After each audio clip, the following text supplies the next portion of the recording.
back to another episode of Let's Play with your host JD's Peters. Today we're playing Genshin Impact on the PC, and we are continuing on with Act 8 of the Archon of Song of the Welkin Moon.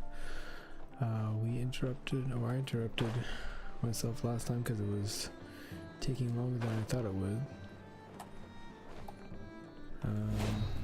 Yeah, anyway, let's get back to it.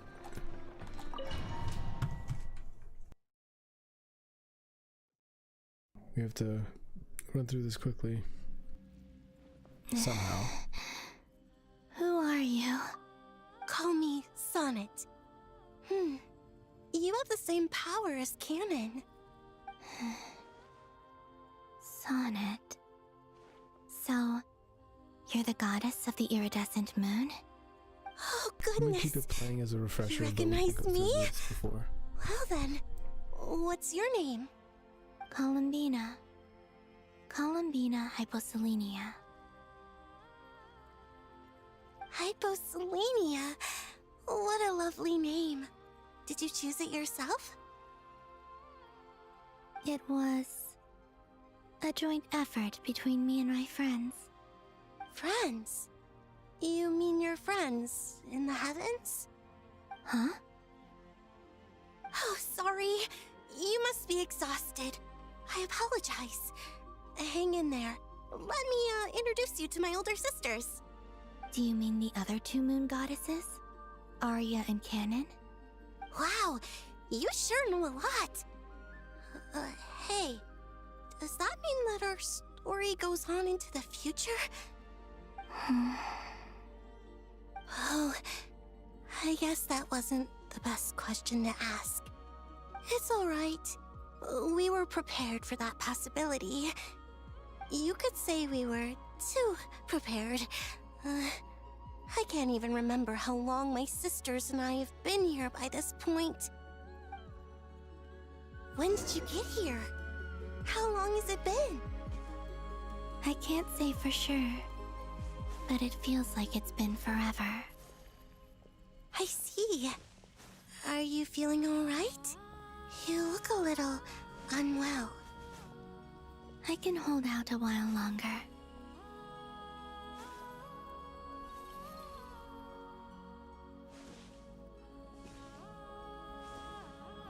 We don't have far to go. The place where my sisters and I are based is just up ahead. Don't worry, they're both really nice. I'll introduce you.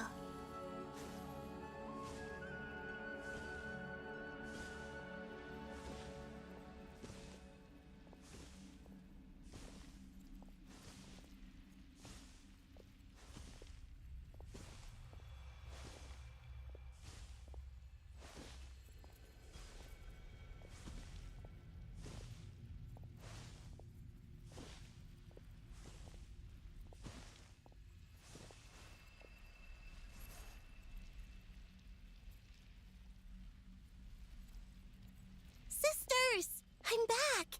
And look who I've brought with me!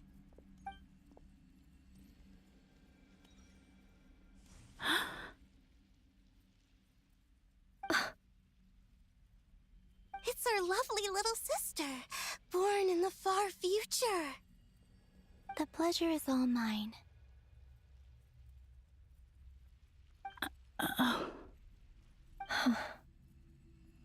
Allow me to introduce you to Columbina Hyposelenia.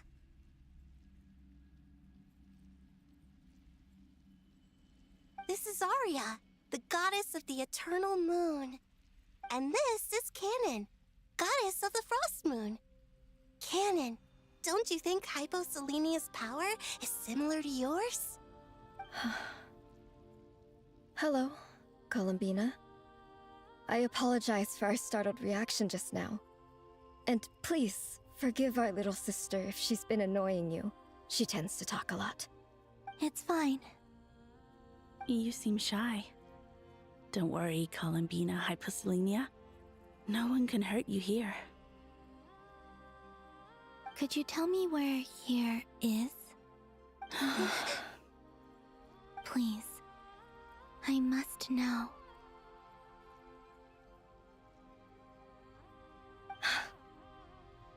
dear sister. This is where Tevat's original ruler, the Dragon King Nibelung, imprisoned the moon goddesses. What? You're scaring her, Canon. No, I'm fine. Please, continue. Nibelung, our original master, created us in the distant past to maintain Tevat. But he left this world and traveled into the dark universe beyond, to explore worlds vaster still. Day and night, we fulfilled our duty in the heavens, until the day that the first Descender arrived. The great ruler of the firmament. The heavenly principles. Is that what later generations call them? I see. But we did not reject them at first, nor did they seem to harbor ill intent towards this world. We coexisted in peace. They were like a guest in our home. Slowly, however, we came to realize that our guest had a growing desire to change and dominate the world. And you didn't stop it? No. There was an order to the rules they set up that Nibelung never taught us. We wanted to know if this order would bode good or ill for Tevat.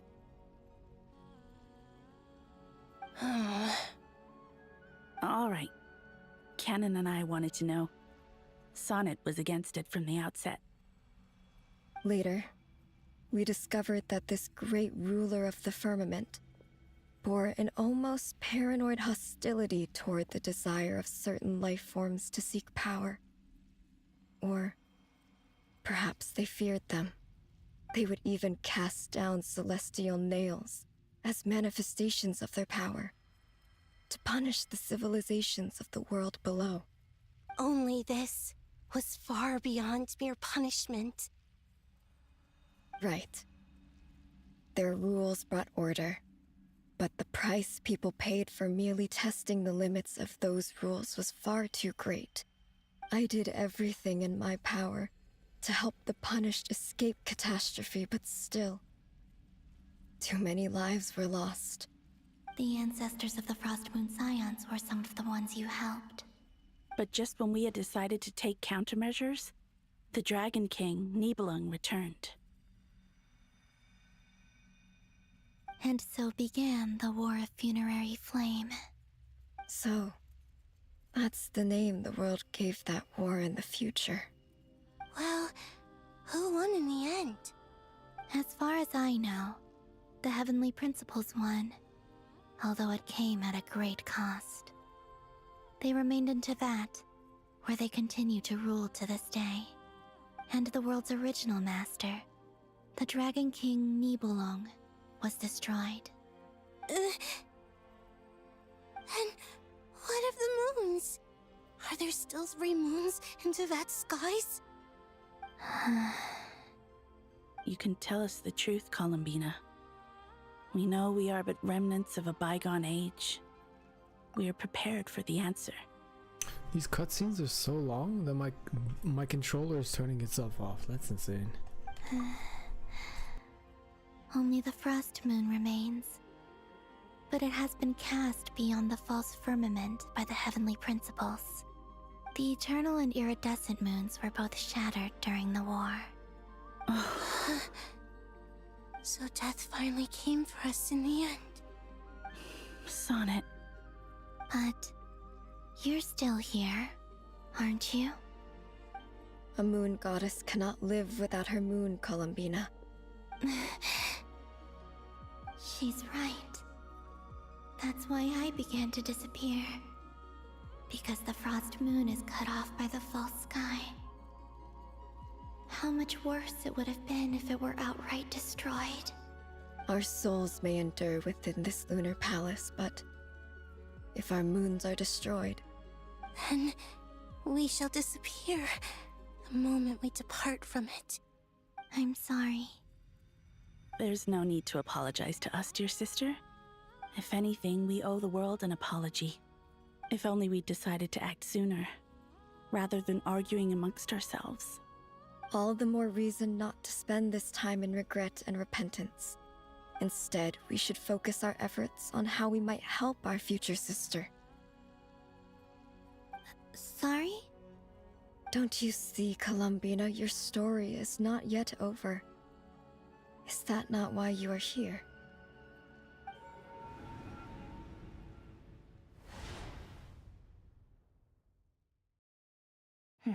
It's done. Initiate numerological array. Continue running primary process. Calculate the world's fate through extrapolation. And identify nodes of potential change. Secondary process, scan for moons. Still 4. The number of moon marrows hasn't changed. Wait, let me think. Is it possible that there's something I've been misunderstanding about the moons all along? Variables. Variables in the world. I know where potential variables within the world come from. So what about the moons? Are there any variables there? Like their life or death, for instance. What if being alive or dead makes no difference to a moon? But that's so strange. Even immortal gods can die. Why would the moons alone be? Wait! Wait! I've got it! I've got it! If alive or dead is considered a variable, we might have had this wrong the whole time. No one ever said that a moon marrow equals a living moon. We just made that assumption ourselves. Initiate secondary process. Scan again. This time filtering out interfering perimeter, moon marrow. I don't care if they're natural or artificial. Get them out of my search results!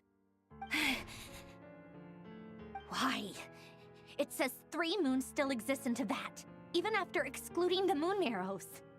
But we know for a fact that 2 of them are dead. Redo the scan. Narrow the results to living moons and real moons. No, scrap that. Narrow it down to moons that have lunar authority and remain alive. Why? Why is it still 3? What is this, Columbina? Has the world lied to us? Or are you the one pulling the wool over our eyes?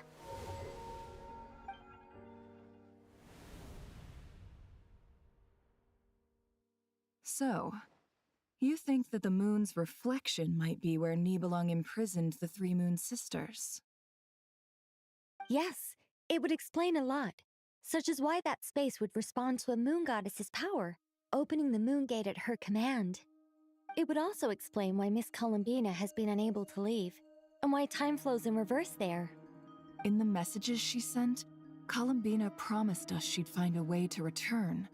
But we have no way of knowing how, when, or where this might happen. The fact that she still has yet to reappear in this world indicates that returning from that place is no easy feat. We cannot afford to simply wait for her.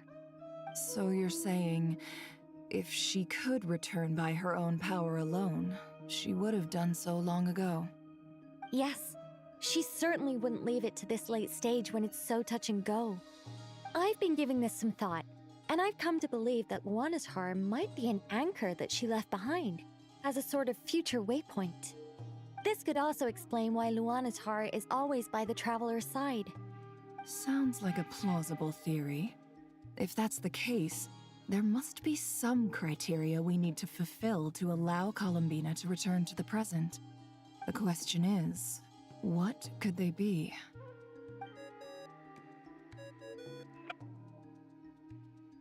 Hello? Listen up! This is extremely important!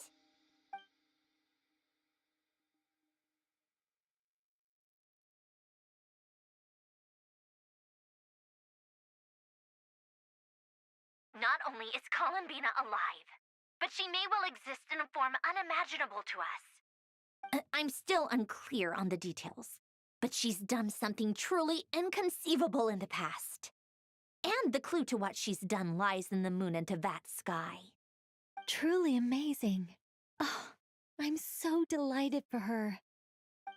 I'm sure we all feel the same. And I'm sure Columbina is ready to get back here and fight by our side. I'll keep my calculations going and try to find some way of coordinating with her. But that's not an excuse for everyone else to slack off, okay? All of you had better keep trying to think of solutions.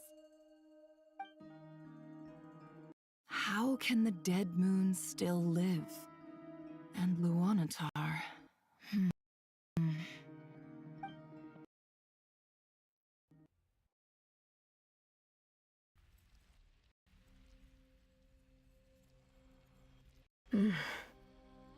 It's hard to believe that's what will happen in the distant future. Our authority is linked to the most fundamental rules of Teyvat. I suppose it's no wonder that many would covet that power.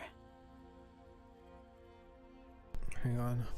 Something's slowing the sound down, so I gotta open up Task Manager and scare it away. Whatever it is. I don't even know. Spent so much time with computers and I still hate them. Okay. Let's keep going and see if this works. I didn't realize that when you said friends, you meant people who live down in Teyvat. That's so lovely. I always wanted to go down there and have some fun. Have you ever tried leaving this prison? Of course. Between us, we've tried everything. But no matter where we go, this space will eventually bring us back here. It's like the center of a whirlpool.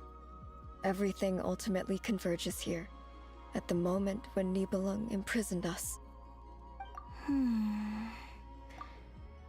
Was it, Canon's voice seems very familiar. I feel like this voice actress has done a lot of work elsewhere. In that case, have you tried using any of those pathways that connect this space to the real world? Sorry? What are those? They're passages through which you can make small-scale changes to reality by using Kuvaki. Or am I the only one who can use those passages? Because part of my soul remains in reality. Kuvaki. What is that? You don't know? It's a unique kind of elemental energy found only in Nodcry, the land from which the moons arose. Oh. Well, it's true that the moons first rose up from the part of Teyvat you say is called Nodcry. But there is no difference in the elemental energy between there and anywhere else. What? Could you show us some of this Kuvaki? Hyposelenia? Maybe if we see it, it'll make more sense. Okay.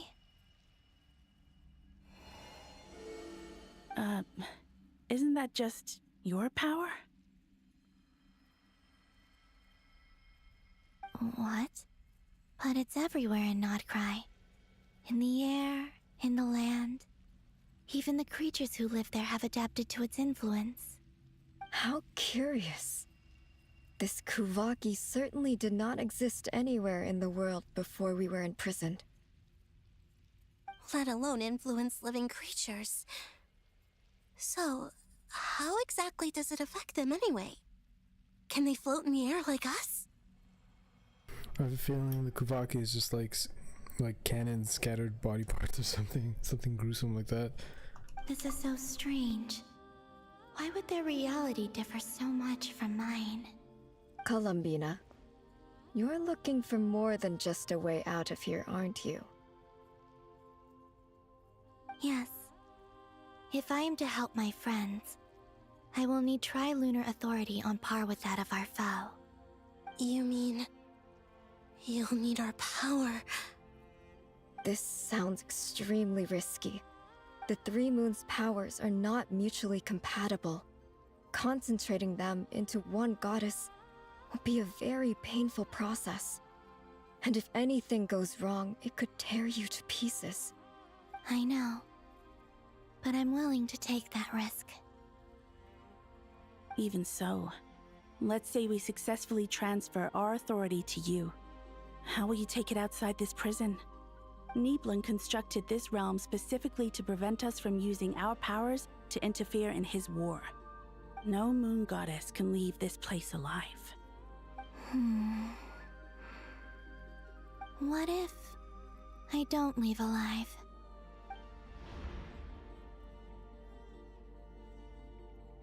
Where do we even start? How are we supposed to figure out what we're meant to do to help Columbina?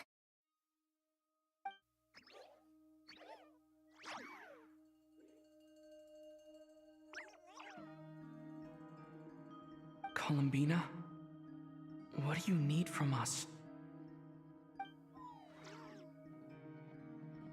If she really got to the beginning of time in there, how do you think she'd leave us a message? You don't think she'd write it down on a stone tablet somewhere in the hopes that we'd find it, do you? Seems unlikely. Columbina may not talk a lot, but she thinks deeply about issues like this. Let's review what we know. This is the Columbina who fought alongside us against the Raihir of Solnari, and with whom we celebrated Moon Prayer Night. She knows our personalities, our ways of doing things, even our unique strengths and abilities. So, if she wanted to tell us something from a long, long time ago, what would she do? Oh.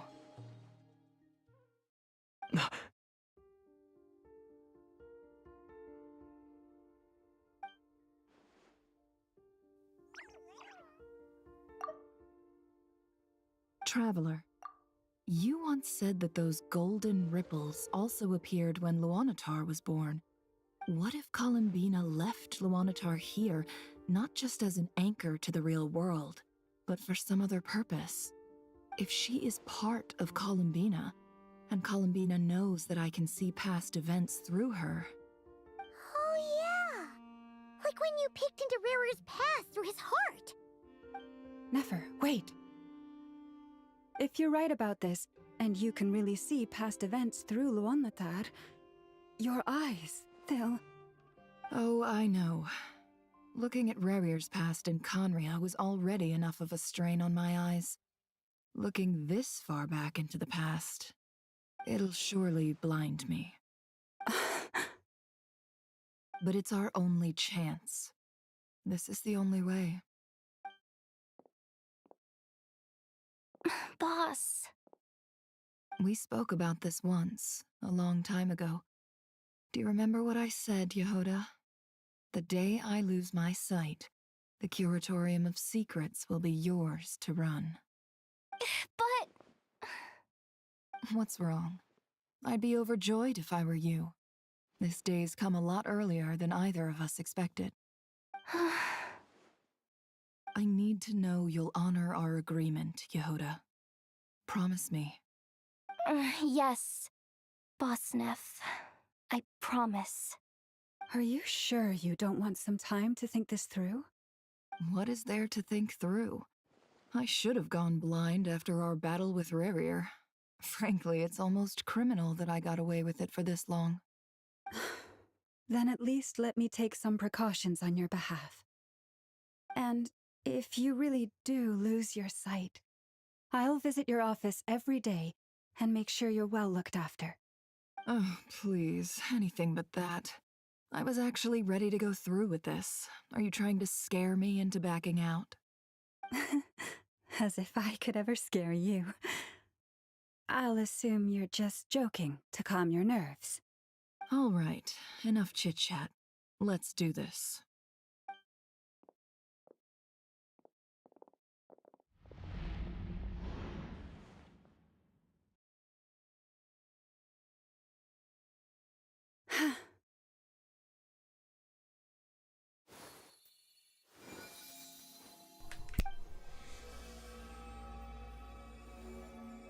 All done. Good. Now give me some space.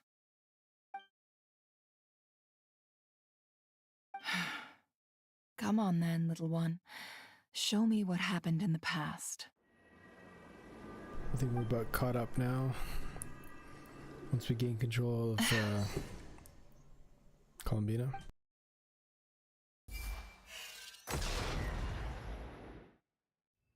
It took like a half hour to get here, damn. Between the Trilunar Authority, Kuvaki, and the sole surviving moon, the Frost Moon, I think I might know how to get back. But I will need my sister's help. Time to go talk it over with them.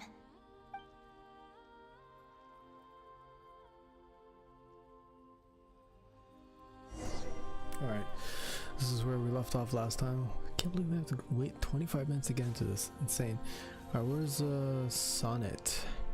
I see Arya and... wait, is that... right here? That's Sonnet. Is that gold hair? Gold hair would be Arya.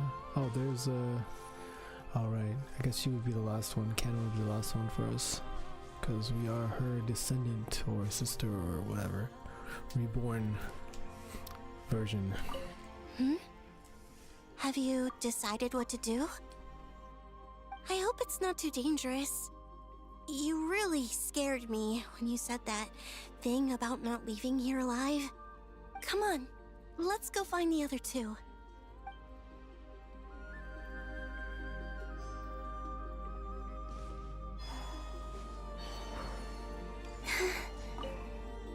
It seems you have reached a decision. I'm all ears. What do you propose?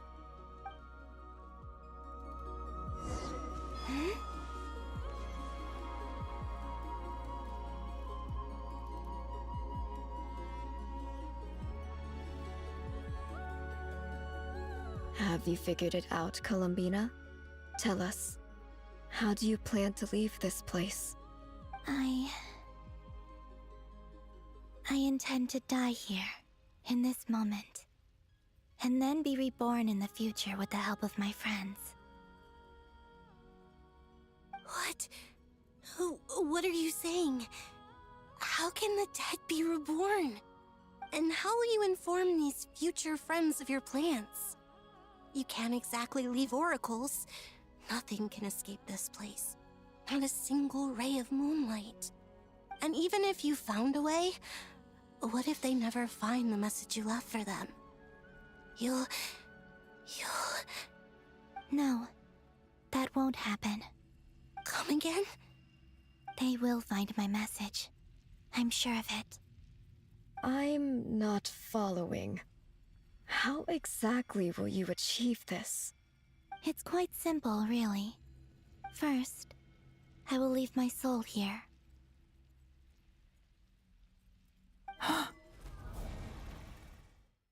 I see it.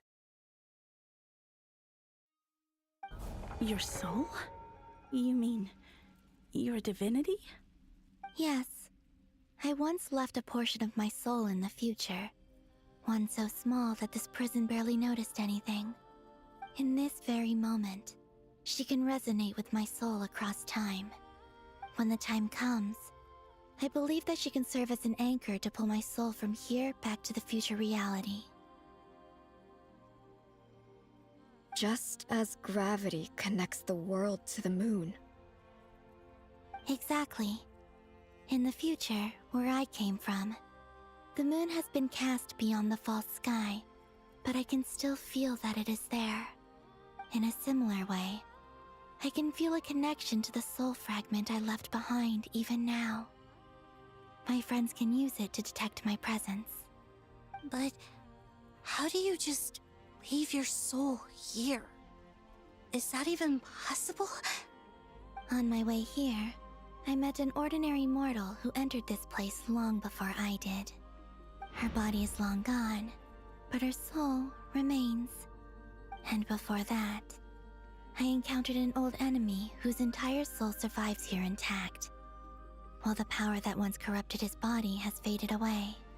So, perhaps this space is specifically designed to imprison divinity and authority, but not the physical body. Still, even if your body can escape, would it not just be a lifeless husk without the soul inside? Wait, Is that what you meant when you said you wouldn't leave alive? Yes. I shall turn my body into moonlight and pour it over Nodcry. That power okay. shall protect the land and quietly blend into it, And that's how awaiting the my loop soul's return is in the closed. future. However, I cannot do this on my strength alone. I would need your help to do this, so I'm humbly asking for your assistance. Oh, dear sister, you need not be so formal. As I said before, we are but remnants of a bygone age. You, on the other hand, were born alone in that distant future, and you have walked a long and lonesome road since then. How could I bear to let your story end here in this dungeon? Don't forget, we are your sisters, your family.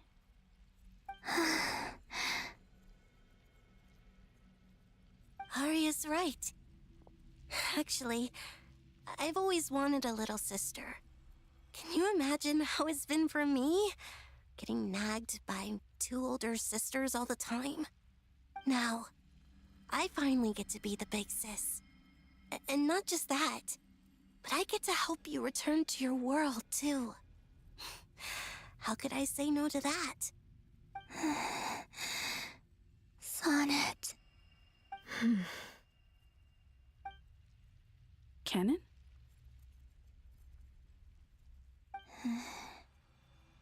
I'm sorry. I know this is a bold request. The Frost Moon is rightfully yours, and it remains intact. Oh, no, please. Don't misunderstand me, Columbina.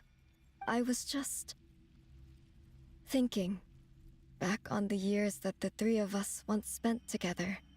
You cannot imagine how happy I am to hear of the future world you describe. The Frost Moon Scions, your lovely, kindly friends.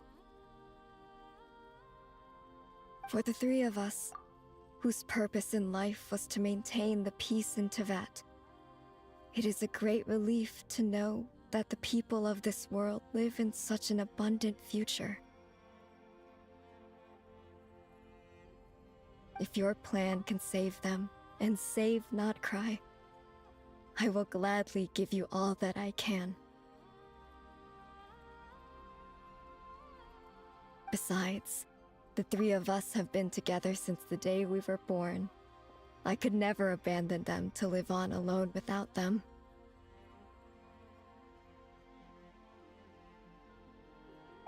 Canon.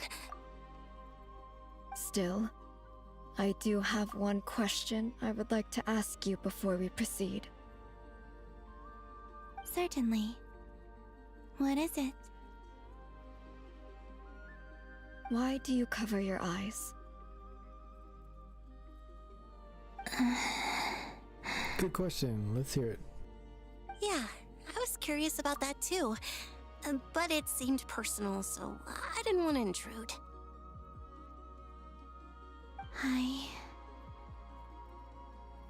There was a time when I refused to look upon the world.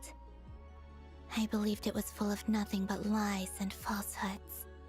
I wished to hide my feelings, seal my heart, until I could return to my true home.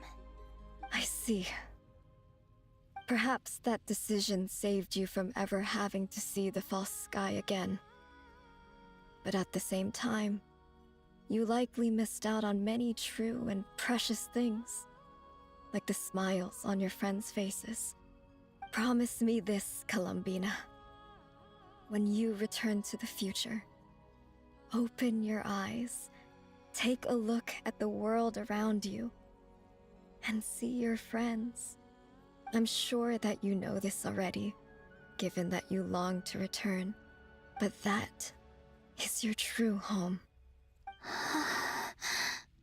Give me your hand, Columbina. Arya, Sonnet, you too. Okay. All right.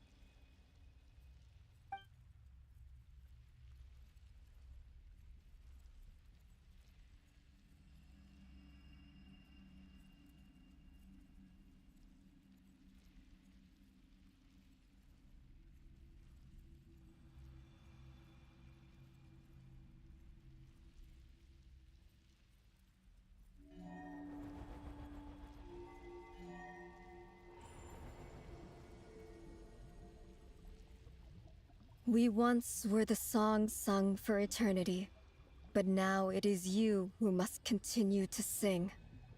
We once were the tides in the great river of time, but now we subside, and you arise.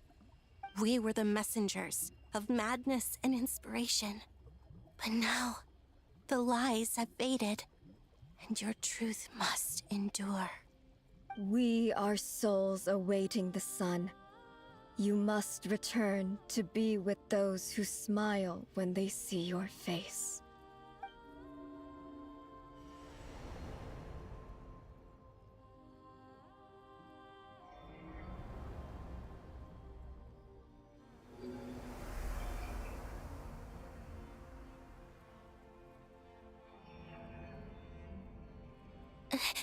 Is it done?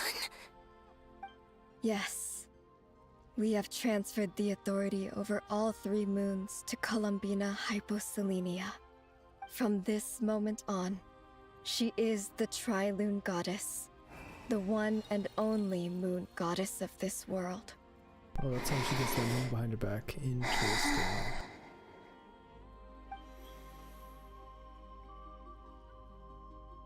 Thank you. Thank you, my sisters. Now go, and do what you believe is right, Columbina Hyposelenia. Be aware that we cannot grant you the power of the 3 moons beyond these prison walls. The conflict that arose over their remains following our disappearance will still take place. I understand. Sisters, oh, my body. It feels... Now that we have given up our power and authority, our bodies are merely mortal shells. This prison is dissolving them as we speak. It's okay, Sonnet. The end must come for every god, just as it does for every human. That's all this is. The final destination of our lives. Canon and I will be by your side the whole way. We have one final request, Columbina. Could you use the 3 moons' power to send us back into the real world? Now that we have lost our powers, I doubt this space will seek to hold us further. It's just... we would like to spend our final moments together in the only place we ever called home. Of course. Gladly.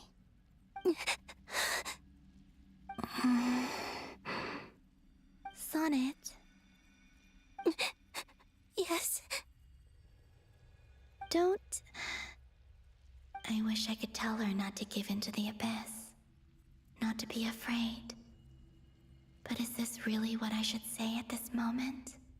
Don't forget. I'm so glad to have a big sister like you. Alright, she was the one that was corrupted. No, I will... Thank you. I'm okay. I'm not afraid.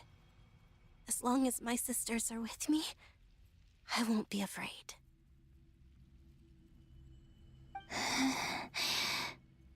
It looks like this is goodbye, sisters. Goodbye, Columbina. Take care of this world in our stead. I will.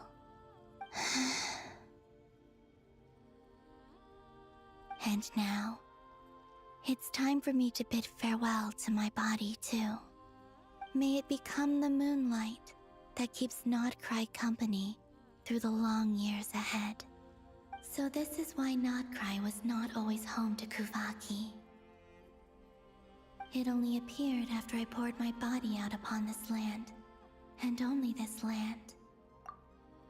Well, that was close. I said it was like the body, or I guess remnants. I said it was like the corpse all over the land, but well, I guess it kind of is, because she says she does kill herself, sort of. So, but it's the wrong moon goddess. Close, close. but no cigar. Kuvaki responds to me because it is me, my body, answering the call of my soul. And the golden energy I've encountered on my way here was, in fact, that very soul, which I am about to leave here to guide me. O power Trilune, eternal moonlight. I, Columbina Hyposelenia, lay aside my body. Let it be cast into the dark night to illuminate the future. May it be a companion to all who dwell beneath the moon.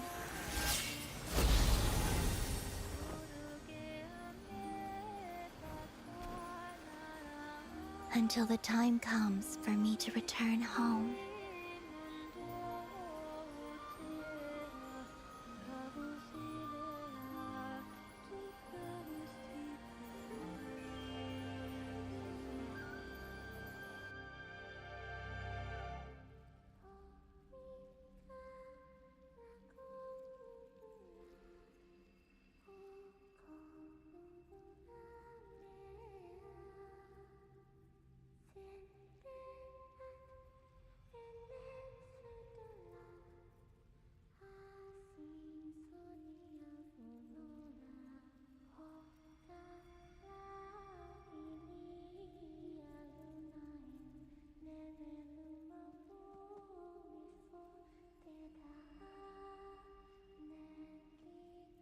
Doesn't even sound like her, but apparently it's her singing.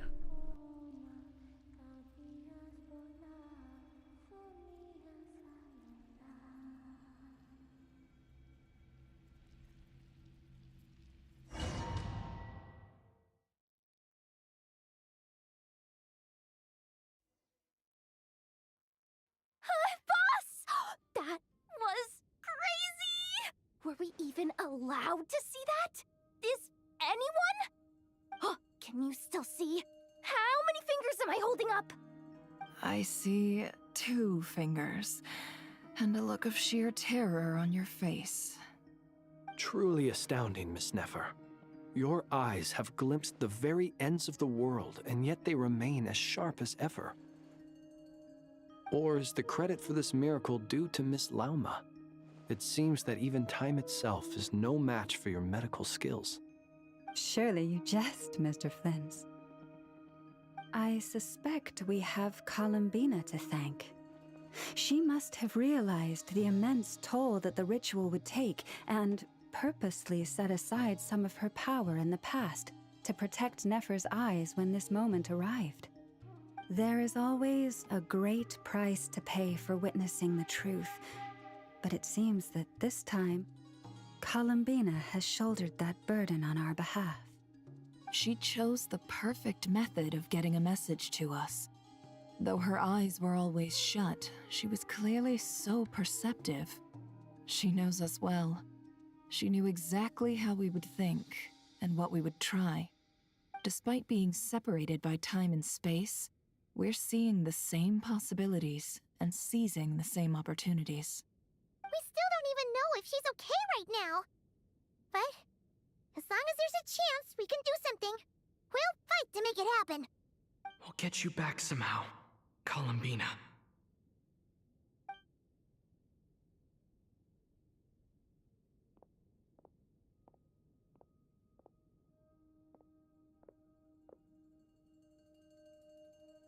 Well, based on the information we now have, let's figure out our next moves.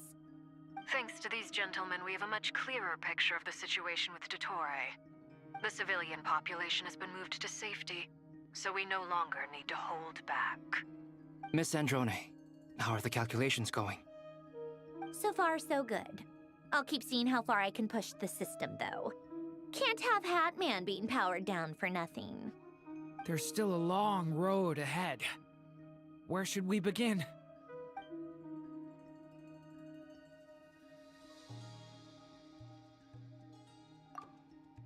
Okay, no. Okay, everyone exchanges looks and starts discussing a plan of attack. The battle ahead is filled with unknowns. No one can say how strong Dottore's grasp grasp of the Three Moons' power is, but you are not about to admit defeat. Everyone is united and knows that no single person can accomplish the task ahead alone. Your only chance of victory relies on everyone working together, and just maybe, as a team, you can reach the moon and bring your long-lost friend safely back home. Our plan is clear. Time is short, so let's get moving. There's just never enough time, is there? Time is the bane of my existence. Ugh. Anyway, I'm gonna get back to work. All right, we'll do our part too. Yeah.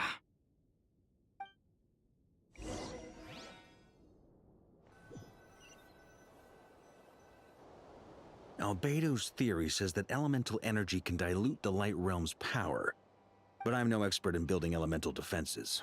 Sounds like something out of the advanced elemental theory section of the library. Whew.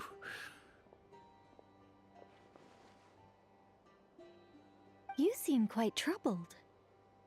Well, yeah. I mean, who doesn't get a little flustered when they're completely out of their depth?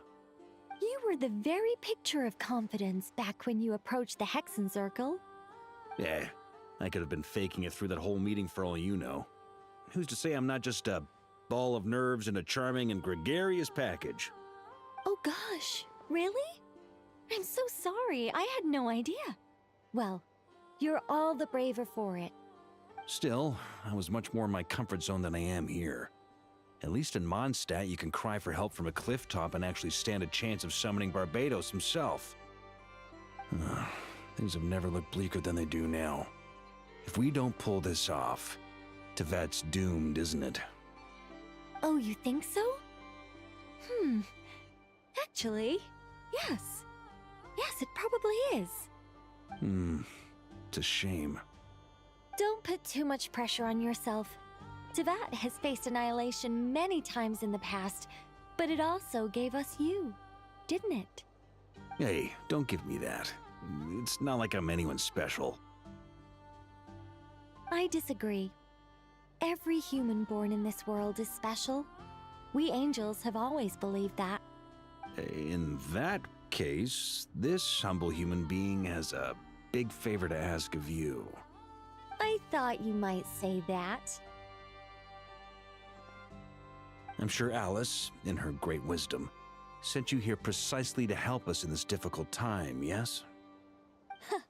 Well, that has less to do with her wisdom, and more to do with my power. Of course, of course. Well, the thing is, these elemental defenses we're about to build, I don't think it's a question of if they'll fail, but when. Durin's findings from his patrols make it clear that Dottore is constantly expanding his territory. First it was his lab, then the design bureau, and now this.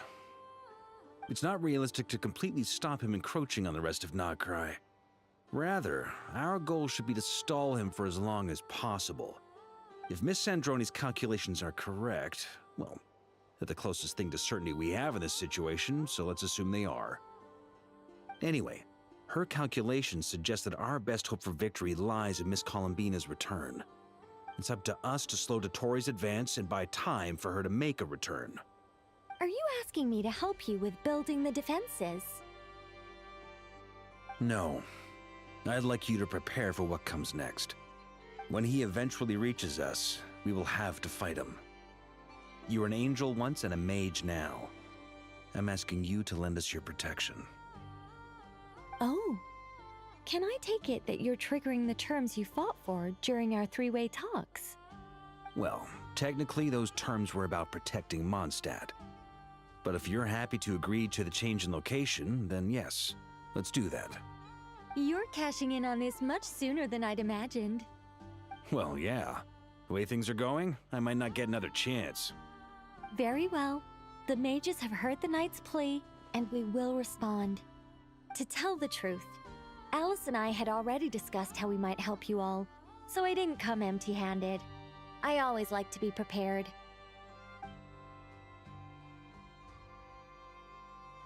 This is... wow. Yeah. This is great. Seriously, thank you. It's been many long years since I had a chance to dazzle humanity with a little divine intervention. To humbly serve as a reliable and responsible guide. Anyway, Knight of Boreas, please accept this gift in recognition of your great virtue. Go now. May the angel's blessing deliver you safely to your destination.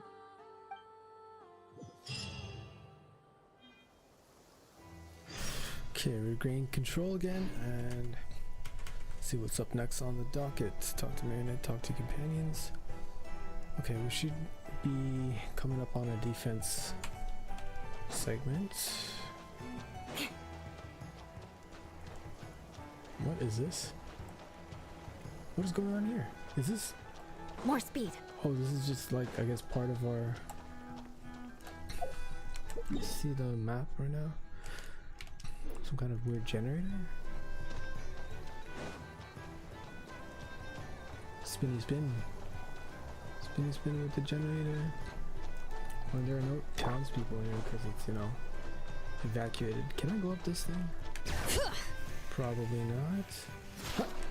No.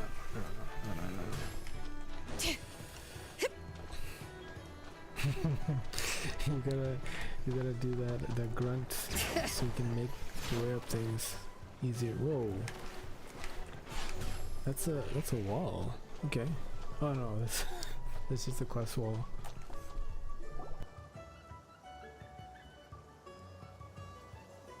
Ah, you're here. Sandrone! How are things going? Glad you asked. You two are about to become the first people to lay eyes upon my masterpiece. Or should that be the first person and the first, specter? Hey! Whatever. Come, feast your eyes on this.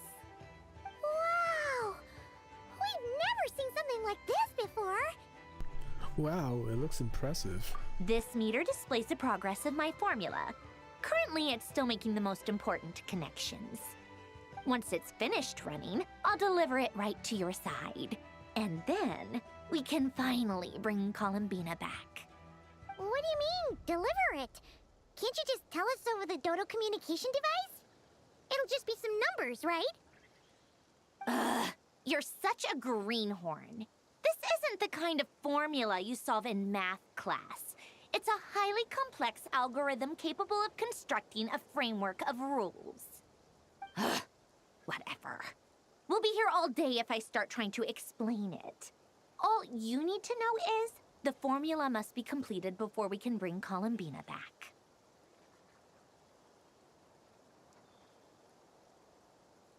Got it. I'll share the data with you. Nicole's agreed to let me use her information channel, so we just need to use the Dodo communication device like so, and there. Now you can check in on my progress. Wow! Look at that! You're amazing, Sandrone. 10%? Oh. About time you recognized my genius. Took you long enough. Anyway, that's all from me. You should check on the others if you have time. Make sure we don't have any weak links in the chain. That might sound harsh to you, but close supervision is a common practice in a Fatui. Not looking to catch anyone out. I just care about everything going smoothly. That's all. I'm kinda stuck here while the formula's running, so I need you to be my second pair of eyes in the meantime. Okay. 20%. Talk to your companions.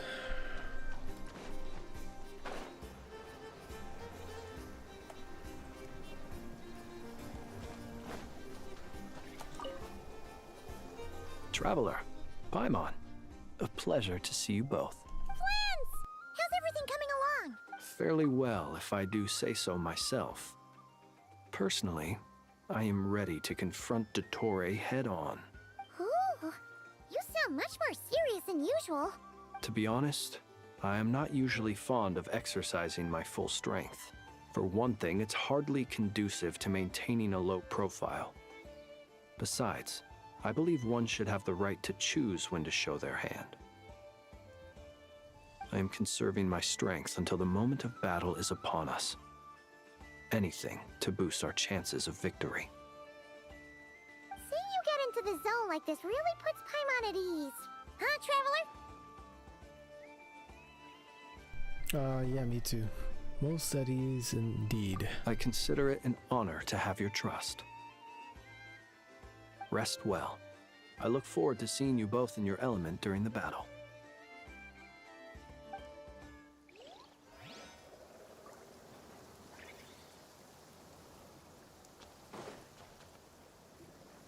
Thankfully, Miss Nicole has come to our aid.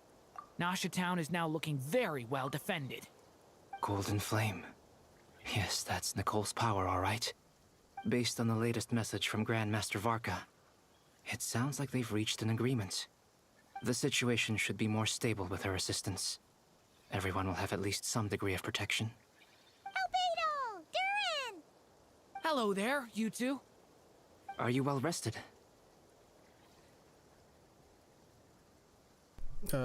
Thanks for your concern. I'm doing all right. That's good to hear. As per the plan, Albedo and I will be in charge of Nasha Town. As Dottoro's energy field expands, it's creeping ever closer in that direction. But we will do our best to hold our position. We fought side by side many times before, and always with great success. I believe this time will be no different. So don't worry about us. Focus on fighting Dottore.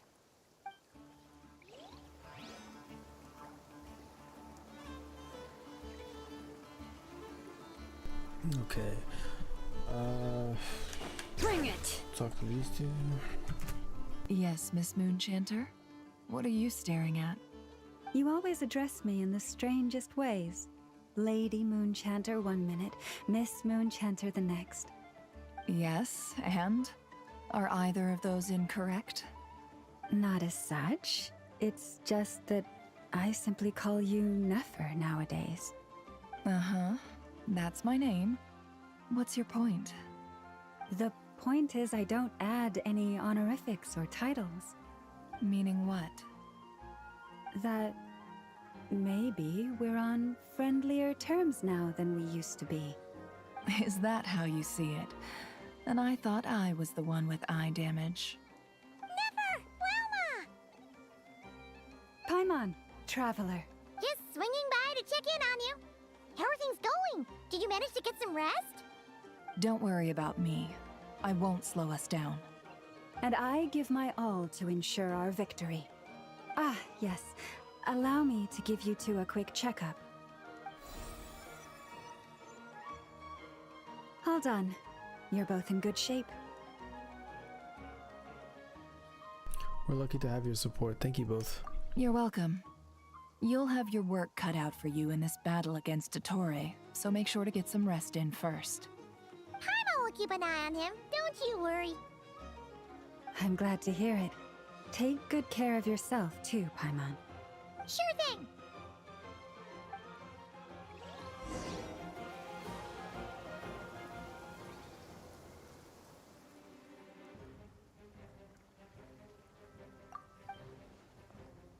Hostiles incoming. Are these the doctor's minions? Here they come.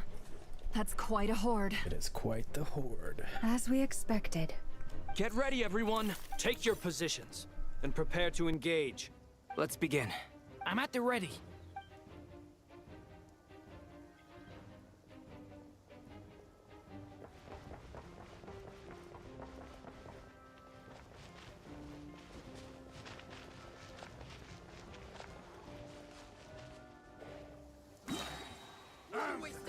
Your skull! Yeah! The night cometh. Big one!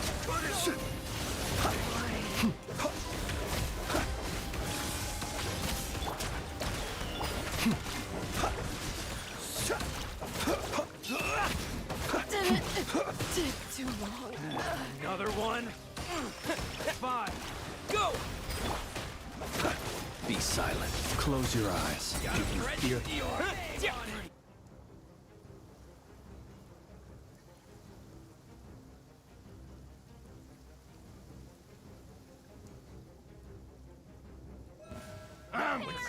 Your Guys, protect us. Yeah. These creatures cannot stand against us. Oh, fighting talk. Just don't let your guard down. That goes without saying. I'm hardly the... Wow, I didn't even get to finish the voice lines.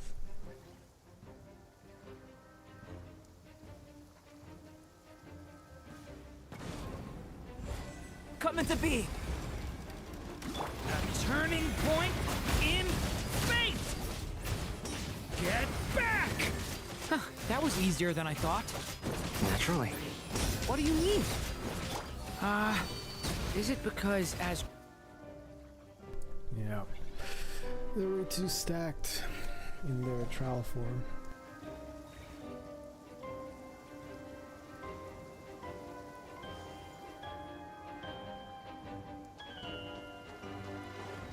Go! Bombs away! The deception ends here. With one heart, we pray. You poor lost lamb. Can't hide the truth. People have always used fire to drive away wild beasts. Wouldn't a lantern work just as well? You read my mind, my dear friend. I was just about to say that. All right then, dear friend. Bring the light! The mystery unravels.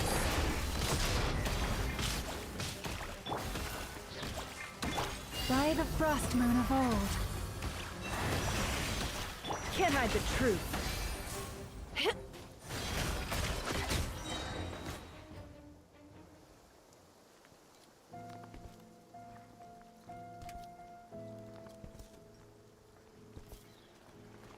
You're looking well. I trust you've had a good couple of days. Dottore. It's actually a good thing, in my view.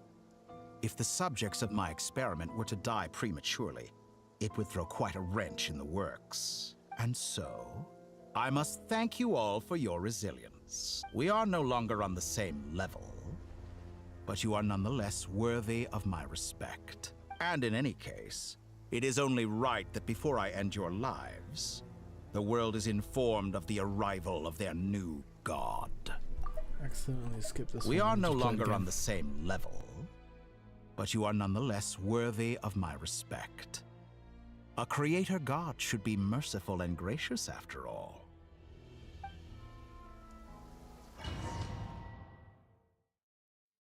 We're finally gonna get to the weekly boss fight, or no? There's a weekly boss.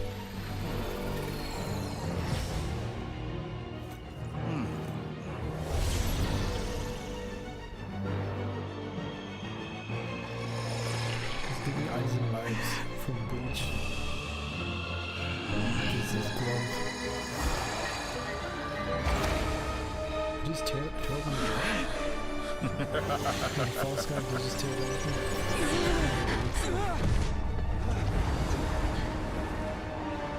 Nice, okay, this is the weekly boss fight. Let's do this.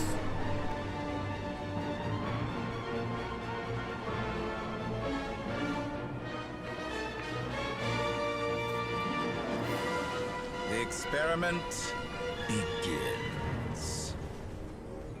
Gotta equip my healing items, because they're not equipped. With the marrow of the 3 moons in my hand.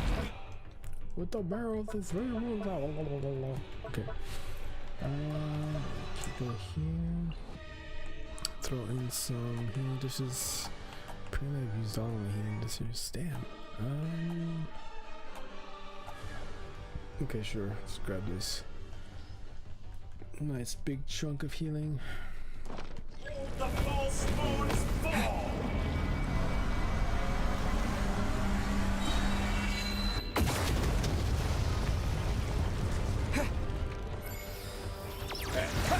Wipe out! For the everlasting forest. Seek within. Cannot face me. No more lies. Found. Observe. It all adds up. You poor... Go! Entropy. Then to me. Good.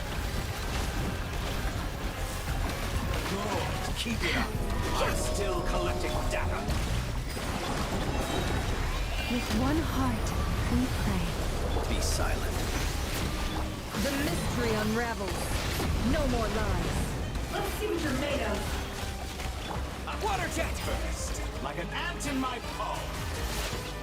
Step. Oh. I've been moved inside another space. And it's sealed off. Looking at the structure of it, it seems like the Torre intends to trap us here. There's no exit. Our endurance is about to be put to the test.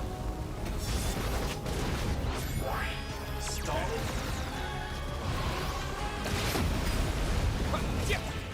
It all adds up. Time to come clean. Leave this Did place. you honestly think that would hit me? Can't hide the truth. How dull. Beat. Found. Entry. No more lies. Time to come clean. You poor little... Go!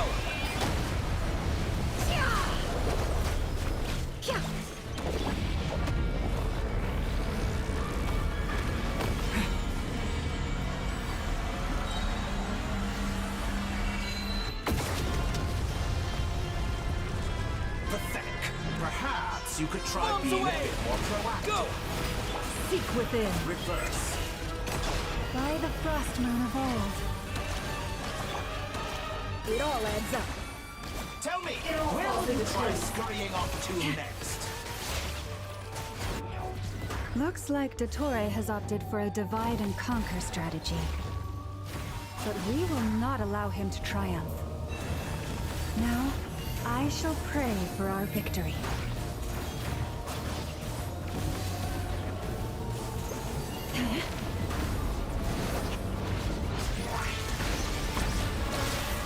It all adds up. No more lies.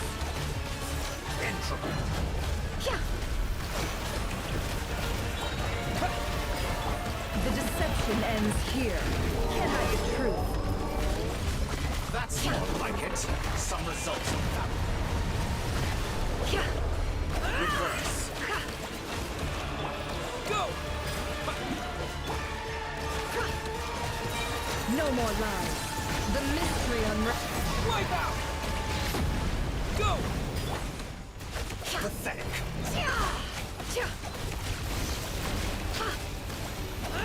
Did you honestly think that would hit me? Go!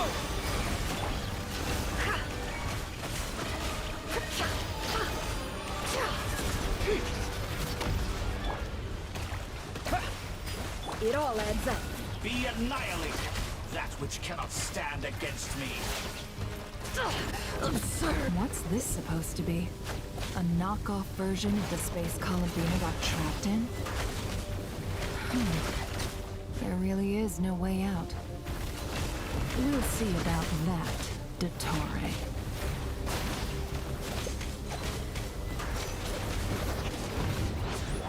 My apologies. I had not intended to take your teammates from you. But you have a choice. Obey, and I can release them. An excellent deal, if you ask me.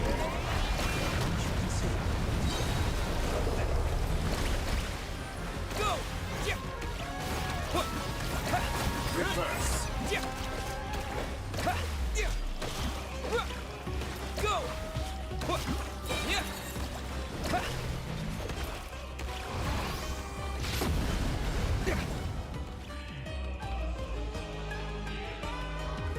I'm aware you've been working on some little tricks to surprise me with, but it appears that none of them have come to fruition. My guess would be that you're trying to bring Columbina back. But then, where is Sandrone? Or are you trying to buy time for her? I always found their friendship to be a curious phenomenon. Two highly incongruent personalities, and yet they share a deep connection. Speaking of Columbina, I once saw her as like a younger sister. We got along quite amicably while she was with the VIII, but then one day she suddenly decided she would refuse to take part in any further experiments. To this day, I truly don't understand what I could have done to upset her so much. It's such a pity. I could have had a sister, a family. But alas, she grew to dislike me. You're not fit to be family to her. That I can't deny. So many people, all obsessed with playing out the same tired old dramas. This world is rotten to the core. And then there's you. You had every opportunity to reach the right conclusion. The thought of killing you off like this?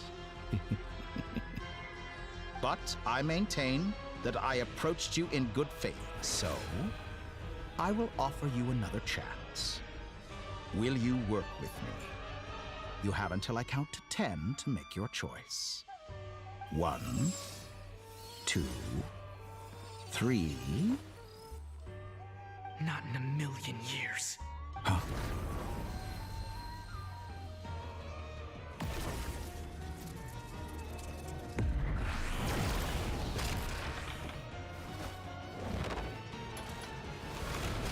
Sandrone, what a pleasant surprise. I didn't think you'd join us all the way up here. You're as sick and twisted as ever. Don't fool yourself into thinking anyone's grateful for the chances you're offering them.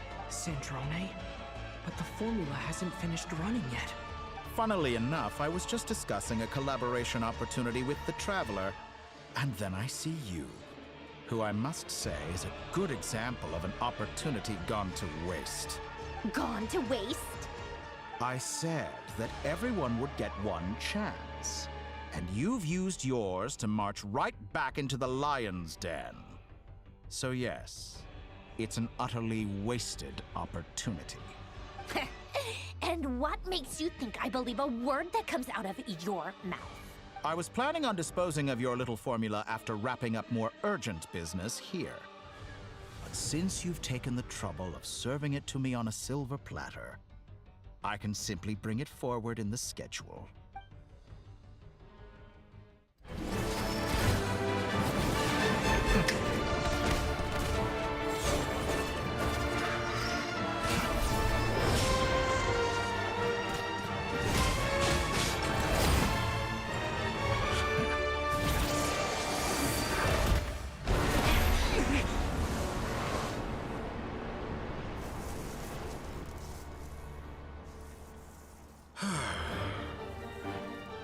Is this your life's work? This piece of trash?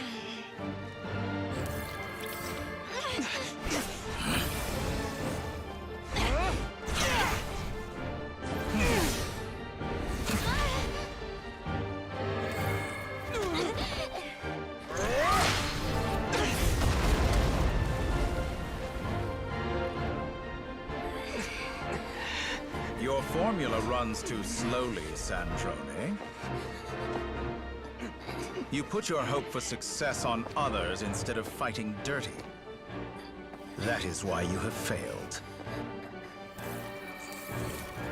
Now, whom should I slay first? Any volunteers? No one? How nice of you to leave the decision to me.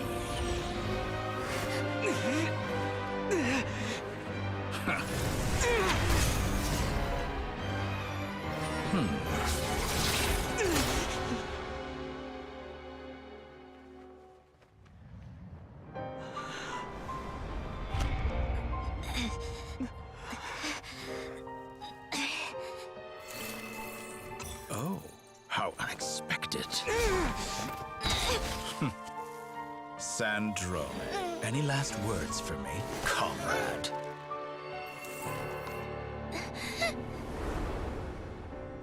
Is there anything you wish for? Not really. But I've always known what I don't want. Go to hell, Dottore.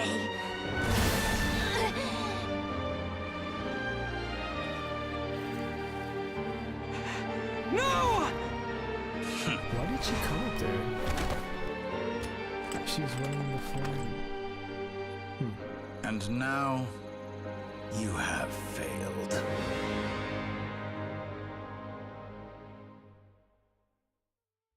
Sandrone! Now you see how fragile mechanical contraptions are. Just a gentle tap, and they fall to pieces. However keen of an inventor Sandrone may have been, her death spells the end of the formula that was running inside her body. Of course, I have to commend her for making it this far. As her colleague, I have to admire her stubborn tenacity. Now, it is time for you to take your place by my side. My count was interrupted, but the second chance I extended to you still stands. Once again, you are welcome to join me. By now, I'm sure you have gained a greater appreciation for the power and authority I wield. What is stopping you from embracing a new world of endless possibilities?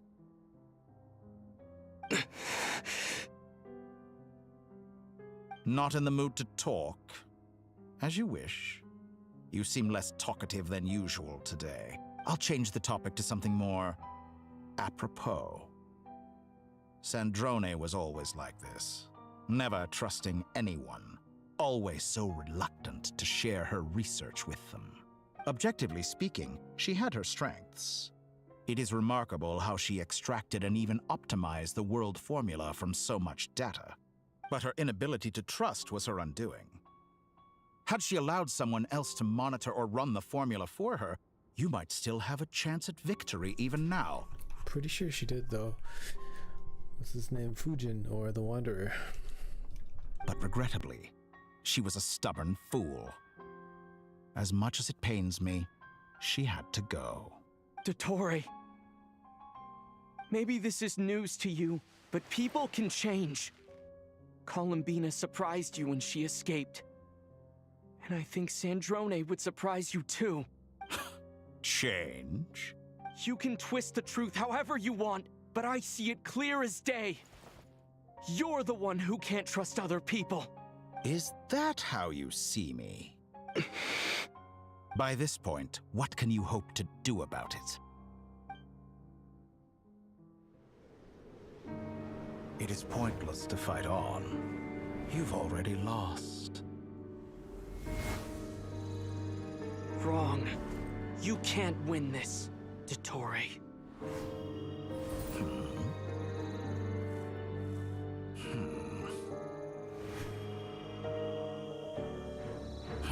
What? What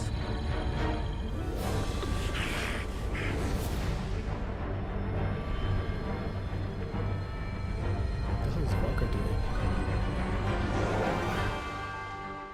My formula can get us 90% of the way. It will connect you to Columbina. Then, I will bring the formula's output to the Traveler's side. For the last 10%, do whatever it takes. Just bring the moon down.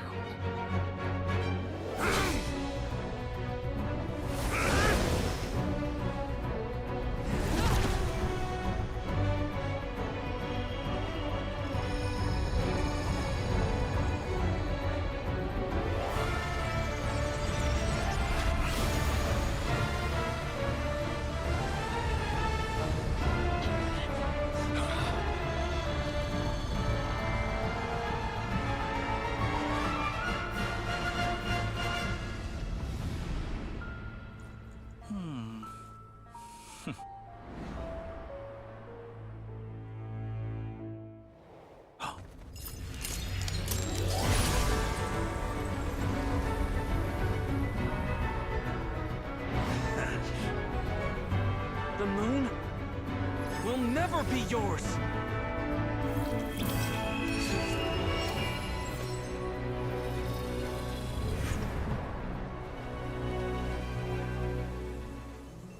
I turn my body into moonlight and pour it over Nodcry. My soul I leave here to inform my future friends. Lastly, I will hide the Trilune Authority within the Frost Moon. And when my body, soul, and authority are reunited, finally... Columbina!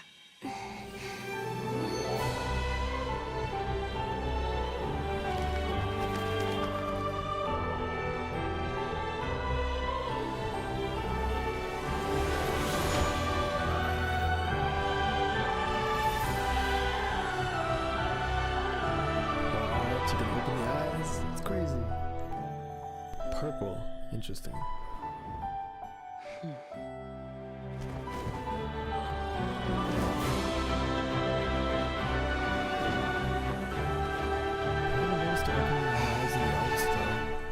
It's been too long.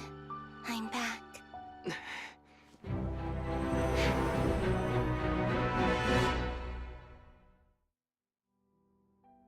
Stay focused on the battle, Traveler. What a touching reunion. Though I personally find myself repulsed by the sight of weaklings huddled together for war. Now, you're quite finished patting yourselves on the back. Show me how long you can struggle before you drown. Watch out, Columbina! Manipulate space itself!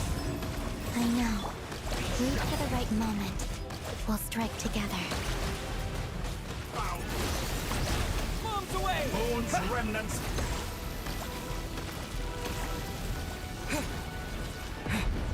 Go! Wayne. Water jet! Yeah! Go!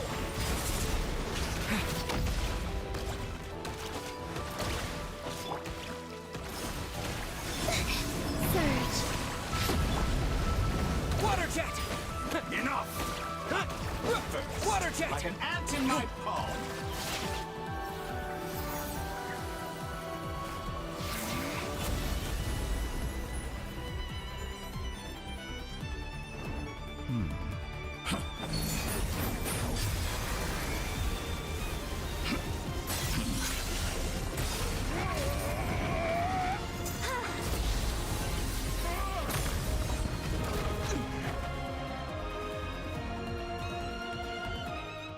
I grant you the new moon's blessing. The new moon shines upon you. I am growing weird. It's over, Dottore!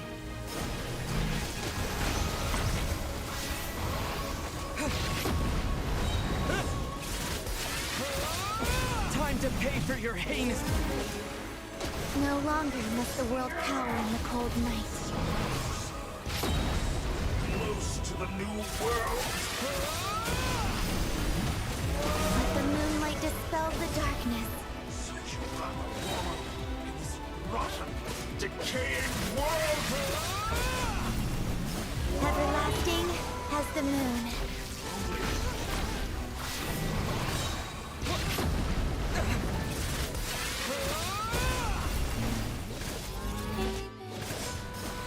Such rather wallow in this rotten, decaying world.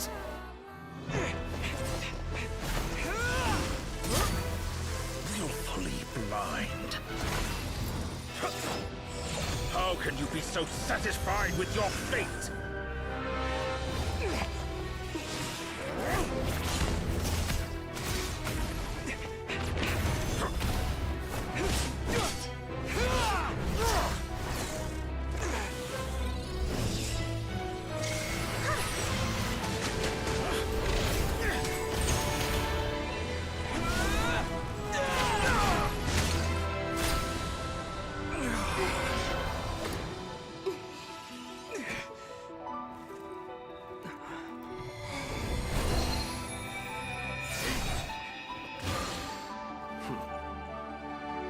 This battle was never about fate.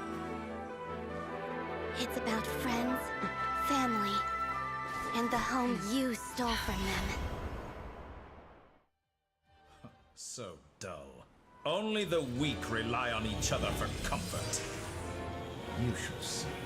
Once I transcend fate, you will be nothing but fodder for my grand experiment! That will never happen.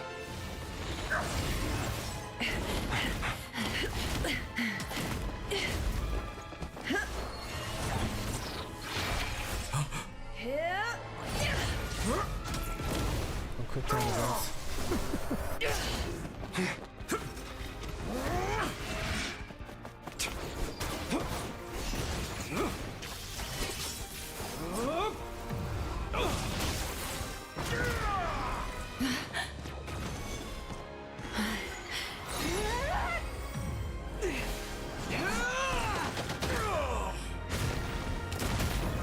Yeah, Geo Traveler. The best traveler. Today, the moon lights up this world once more.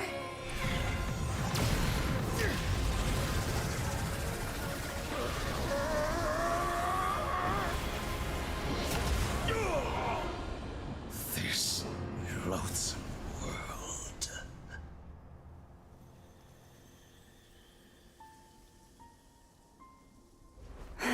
That's the second Fatui disintegration we witnessed.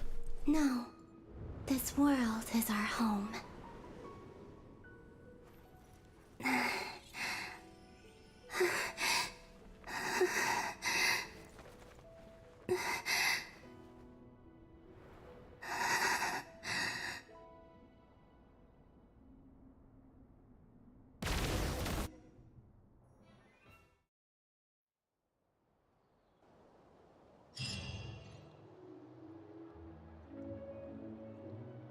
After the battle, you return to Nasha Town.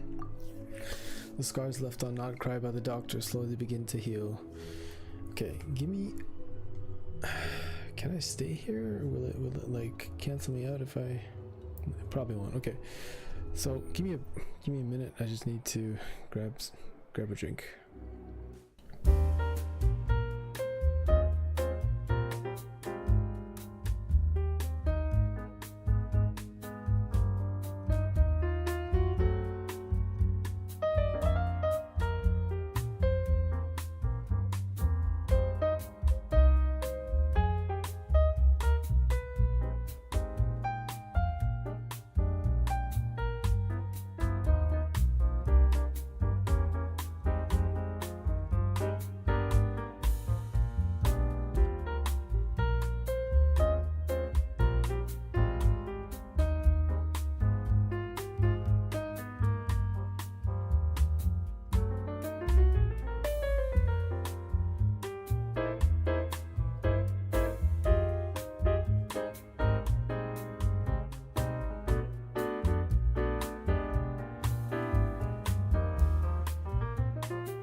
Back.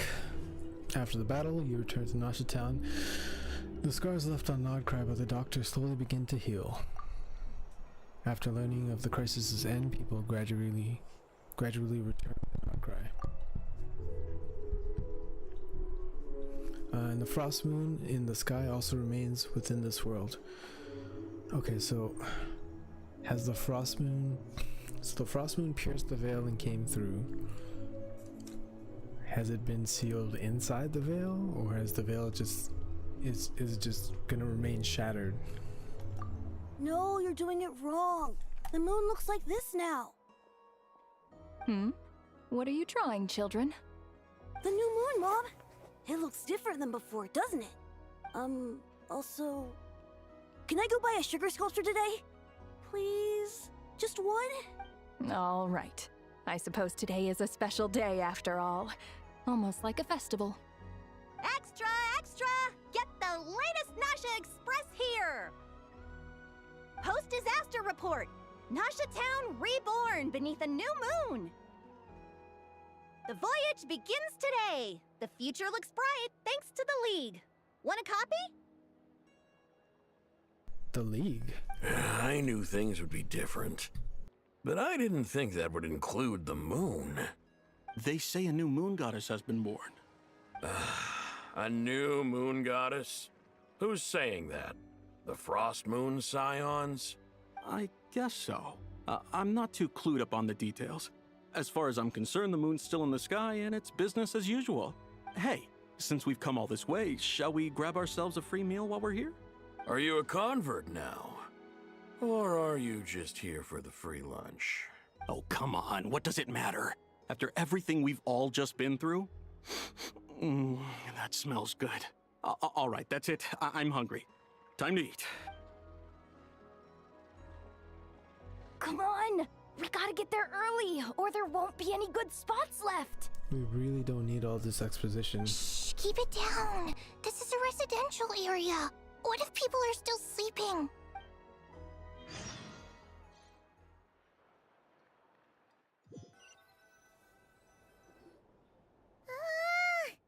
Why is it so noisy outside?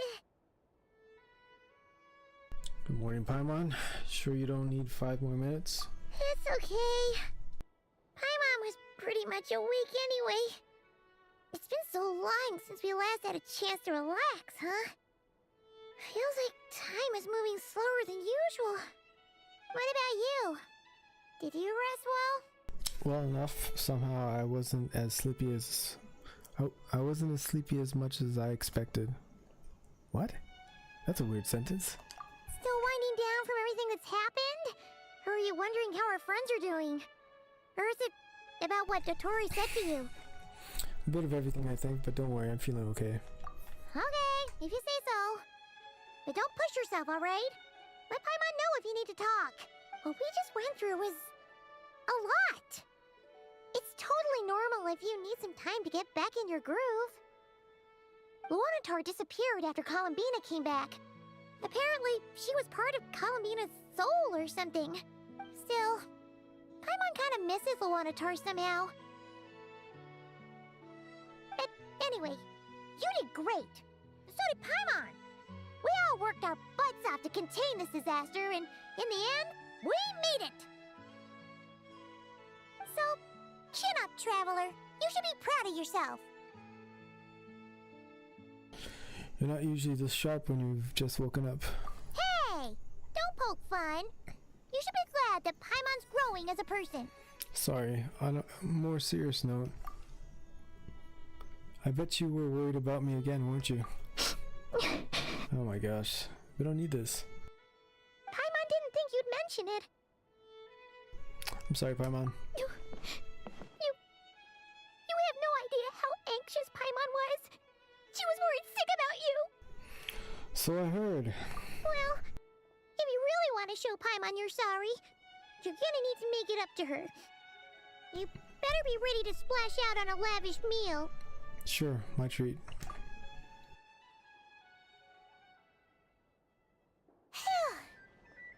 Okay. Paimon's full now. Why are we doing this scene? Like, oh my gosh. That's a waste of time. It's just bloat. Like we didn't need quest bloat. It's already way too bloated. Are you sure? Snacks will be served shortly. Jeez. Huh? Oh, well... Hey there, Traveler and Paimon! Good morning! Morning, Yehuda! Here for some breakfast? Oh, I've already eaten. Just need some water. I was mostly worried you might forget what day it was today. So, I came over to remind you. Careful there, Paimon. Too much food will make you drowsy.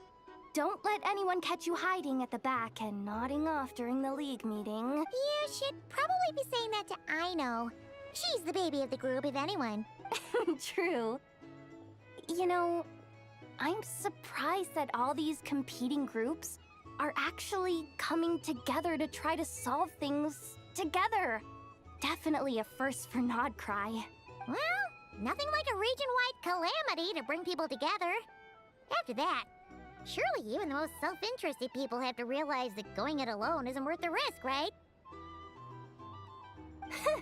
Try telling Boss Neff that. She's not exactly convinced that people are gonna get with the program. Really?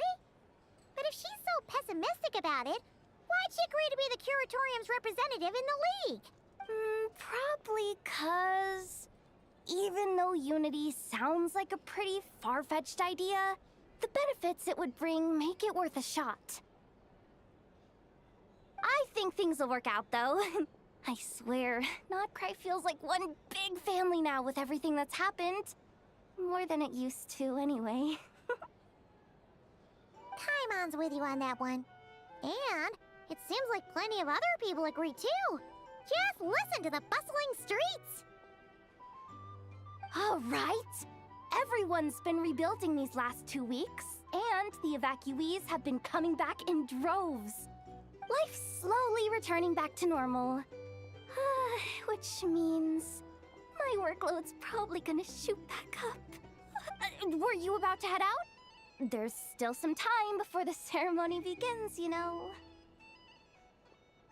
Yeah, we were gonna take a stroll around the square and say hi to some friends first. Sounds good. See you later then.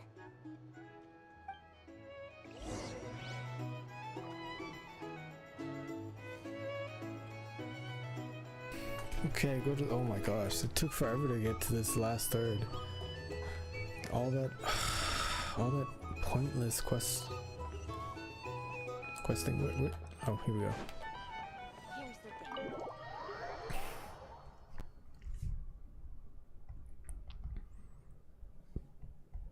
Please accept today's boon. Have a. Are Paimon's eyes deceiving? Are Paimon's. Please accept today's boon. Have a nice day. Are Paimon's eyes deceiving her? Or is that Inefa handing out food for the Frost Moon Scions? Hello there. Would you like a feast of the moon along with some snacks of the day? So, what's new, Inefa?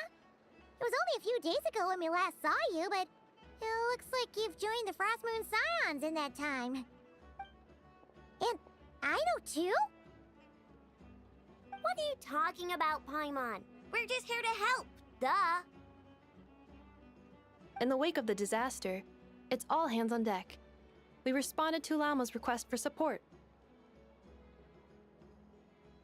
At times like these, the smallest good deed can inspire others and help them through the hard days ahead. And we're using eggs and heating tubes to make that a reality. In true Krumkake Craft Shop style! Enough with the Krumkakes. Great work, I know. Enough! Did you hear that? The Traveler said I did good. The Traveler! That's because it's true, I know. Proposal. If you can resist eating today's dessert, I will provide you with compliments, too. No way! Well, that proposal got shot down quickly. I need something to get me through the hard times too, you know. Mom! Yes, dear. Go right ahead. Excuse me. Could I take a photo with the robot lady? She helped us get safely out of Nodcry, and she helped us get back home too. She's the best. Of course she is! And since I'm the whiz kid who built her, that makes me even better than best, right? But you stole my snacks, though. Oops. Shall we move to the open space near the center? The view there is better. I'll take the picture. Thank you! Aren't Please don't you make me the better actually- pick okay, for this nice. job, Flint? You underestimate yourself yet again, Master Ilua. Not at all. I rarely come by Nasha Town. I don't know any of the big shots here. All in good time. Socializing is a step-by-step journey. But you're much further ahead on that road, aren't you? You're not seeing the full picture. You know the truth now. My friends do not understand my habits. There is no question about it. The Lightkeepers need a representative in the League. Someone who is upright, cares about other people, and can realize their self-worth through group action. You say it like you wouldn't make the cut. I am most flattered that you think I would. Sigh a little less, Master Ilua, and have more faith in yourself. All the Lightkeepers agree that you're a very promising young man.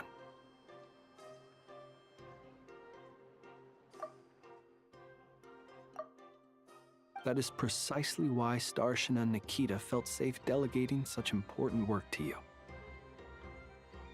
I'm sure we all also agree that we would sooner die of dehydration than manage to wrangle anything out of you in a discussion. My apologies. I am not in the habit of bringing water with me when I go out. Whatever. I'll take the job. By the way, who else is part of this? Oh, it's quite the who's who of Nodcry. There's the Moon Chanter of the Frostmoon Scions, the boss of the Curatorium of Secrets, a representative of the Voynich Guild, and even someone from the adorable Krumkake craft shop. I'm sure you will find speaking with them to be a genuine pleasure. If you say so. I've never done this work before, so I'm honestly a little scared of making mistakes. But I'll do it. Not only is it our duty as Lightkeepers, but because I want to make Nodcry a more welcoming place. An admirable attitude to take. The beacons are lit, Ilua. We're but one step away from breaking through the blizzard. We have the chance to band together and build our shared homeland into an Elysium. This is unprecedented for Nodcry. An opportunity not to be missed. Yeah. You're right. I'll do my best. Quite a few familiar faces have arrived. Let's go, shall we?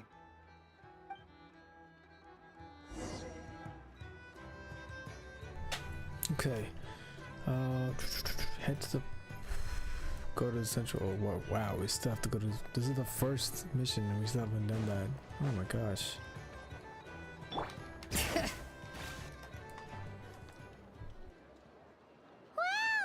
Everyone's here!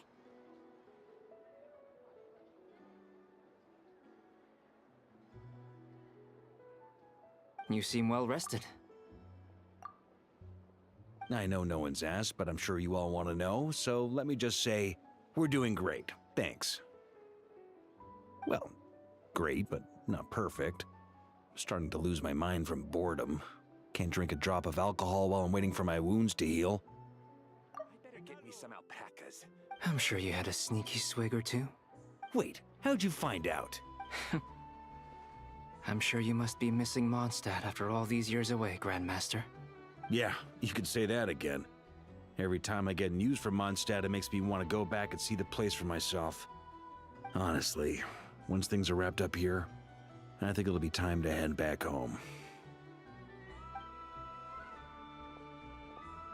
Hey, looks like someone's taking the stage.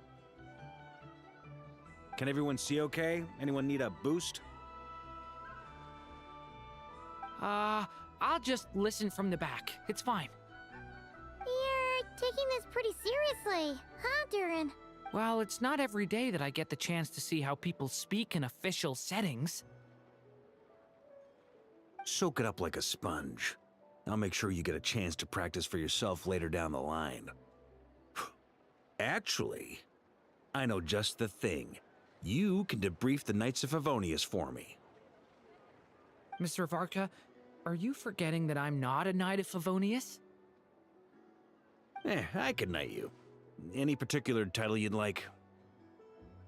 Is he joking? I really can't tell. You'll have to figure this one out for yourself. It'll be a good learning experience.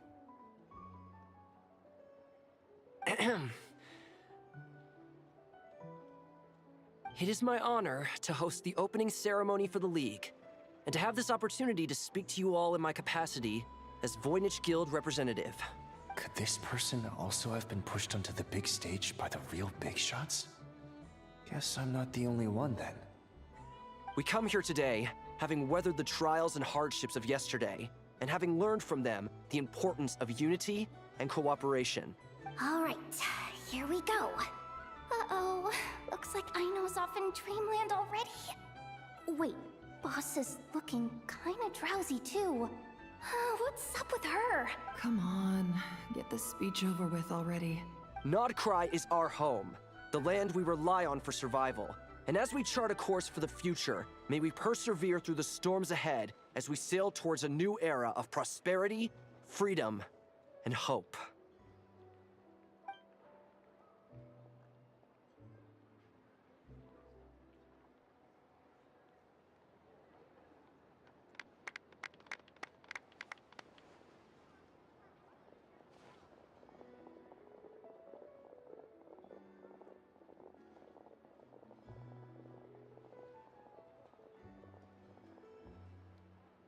Looks like we'll have more opportunities to travel in the future.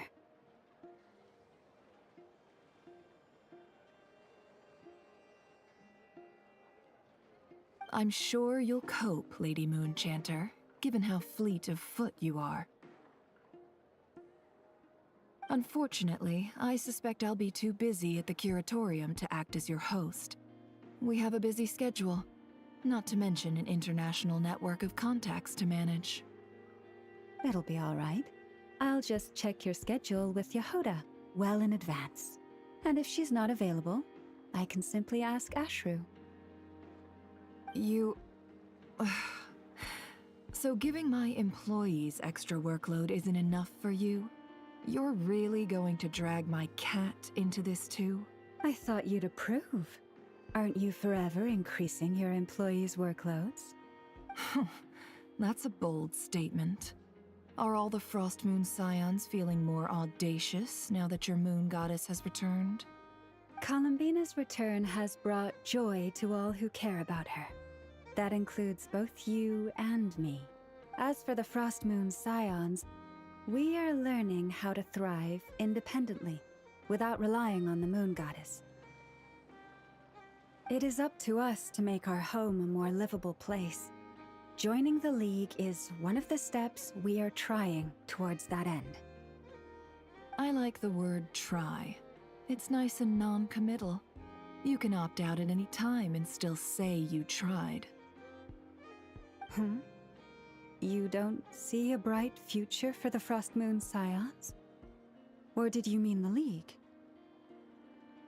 I'm just not as optimistic as you. The Frost Moon Scions should count themselves lucky that they have a leader as stubborn and enterprising as you. But Nodcry's a big place, with all kinds of people. Most of them don't enjoy answering to a leader, or even listening to reason. Well, that's where you and your methods come in. Unless the Curatorium of Secrets is only here for appearances. For now, yes. And that won't change until this venture becomes worth my while. What would make it worth your while? Getting out more than I put in. Right now, I'd barely break even, but I'll grant that it's a good start for Nodcry. Then maybe it's worth a try. All right, you can stop now. Or do I have to join the Frostmoon Scions before you'll get off my back? You'd be very welcome to join us. Hey, you two! Congrats on all your hard work! What are you chatting about? Nefer was trying to dissuade me from adding to her employees' workload. Also, she's considering joining the Frostmoon Scions. Sorry, what? Your conversations are always the most interesting. Would you two care to join me for some tea before heading to your next destination?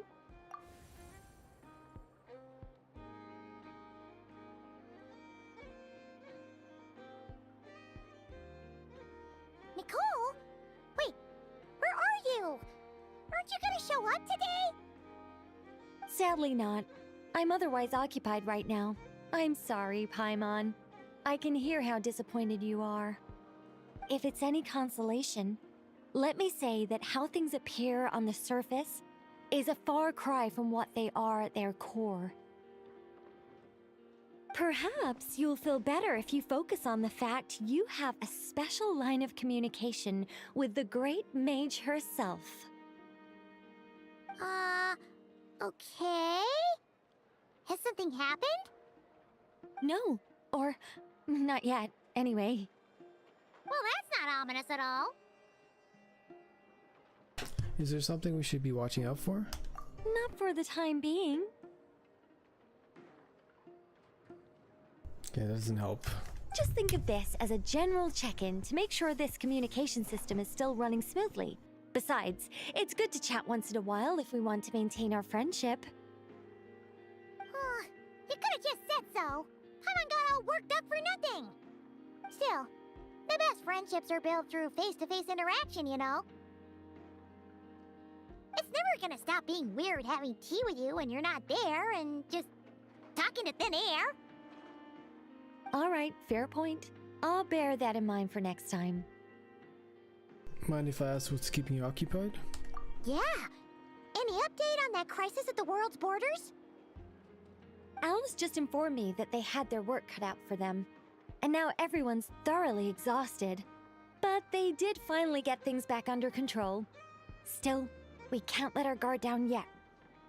The disruption caused by this disaster has made Teyvat easier to detect from the outside universe. She plans to wait for things to stabilize, then reschedule her Mondstadt vacation plans. As for me, I agree with Hat Guy's perspective. This is a time when many new variables are emerging, and the situation is changing constantly.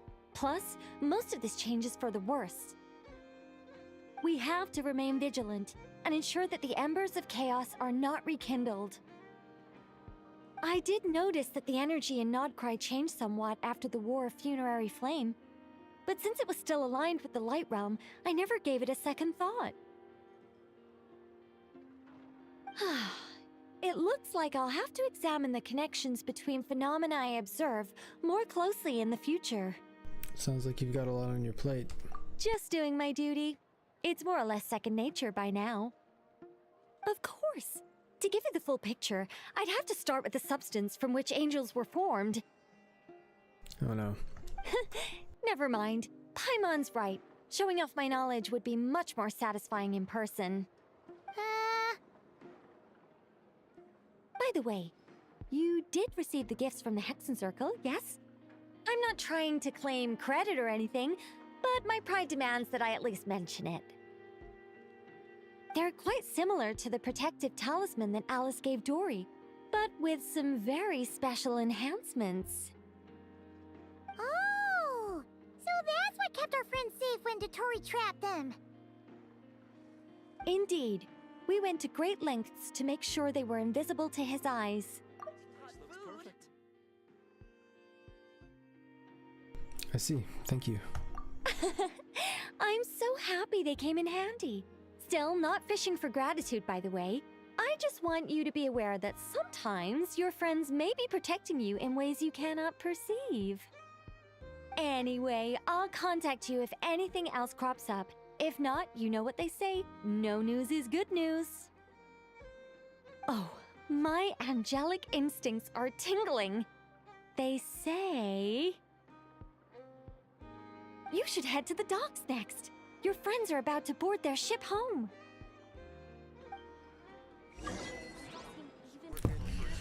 Okay, we gotta go to for companions. Head to. Oh my gosh, we're still at the beginning of this. Wow, they really have to bloat this. Like, ugh, brother.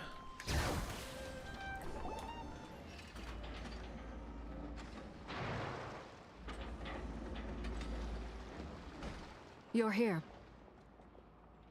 You're here too, Hat Guy. Are you heading back together? No. I'm bound for Sumeru, and she for Fontaine. We just happened to cross paths at the harbor. How are you holding up? How's your core? Everything seems fine. Sandrone may have an abominable temper, but she's always been very responsible with important calculations, and things entrusted to her by valued friends. You always speak as if you know us inside out, Mr. Hat Guy. Maybe I'm just a good judge of character. I certainly hope that's all there is to it.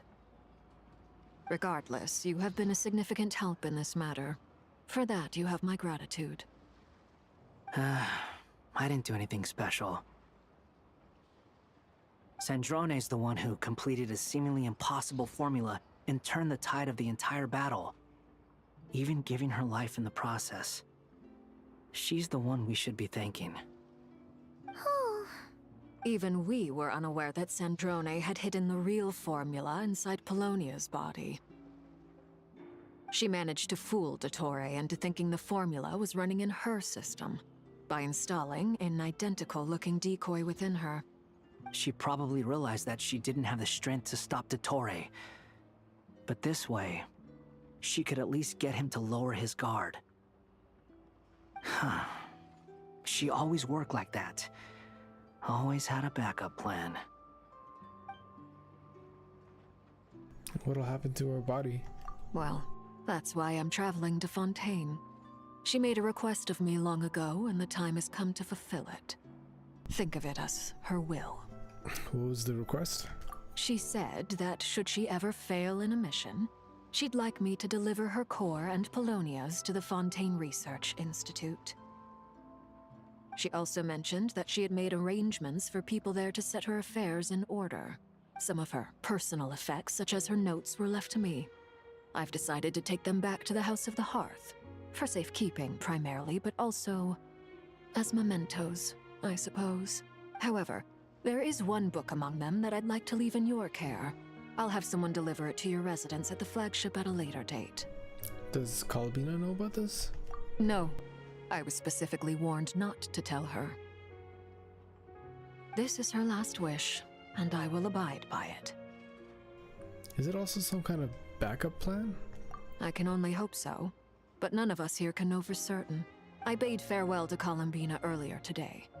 As promised, she turned the iridescent moon's marrow over to me.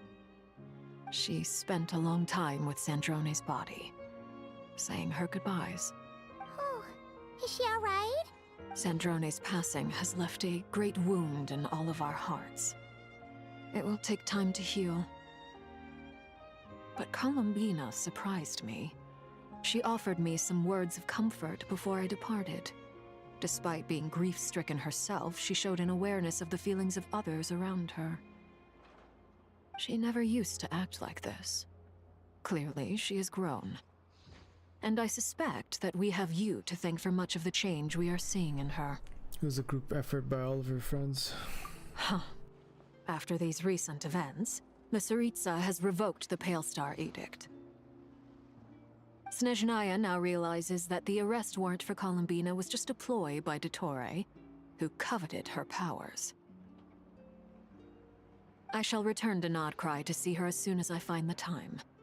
I hope that from now on, she too will explore more of the world. Columbina Hyposelenia's journey is only beginning. My ship is here. Traveler, Paimon, we shall meet again. You too, Hat Guy. What are you still bumming around for? Isn't Columbina waiting for you? I thought today was the day you'd agree with her to go find out the truth about your sibling.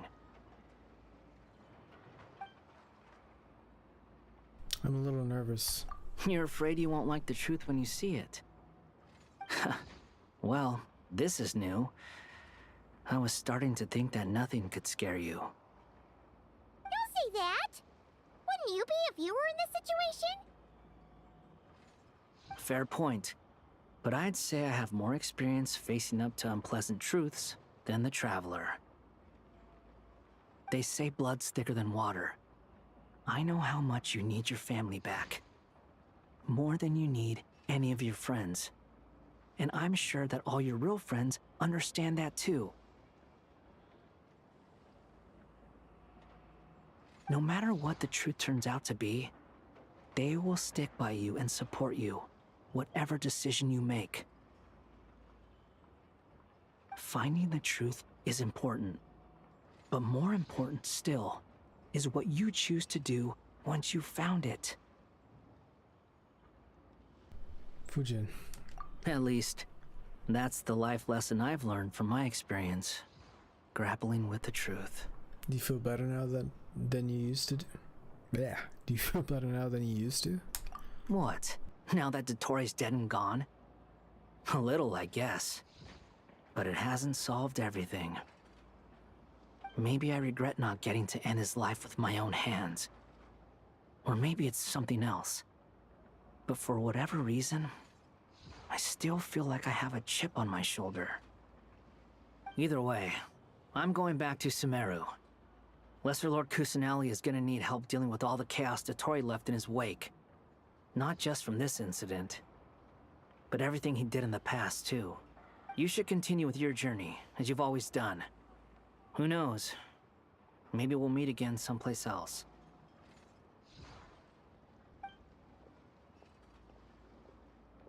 So, what should we do now? If you want to explore a bit more to steady those nerves, Paimon's game!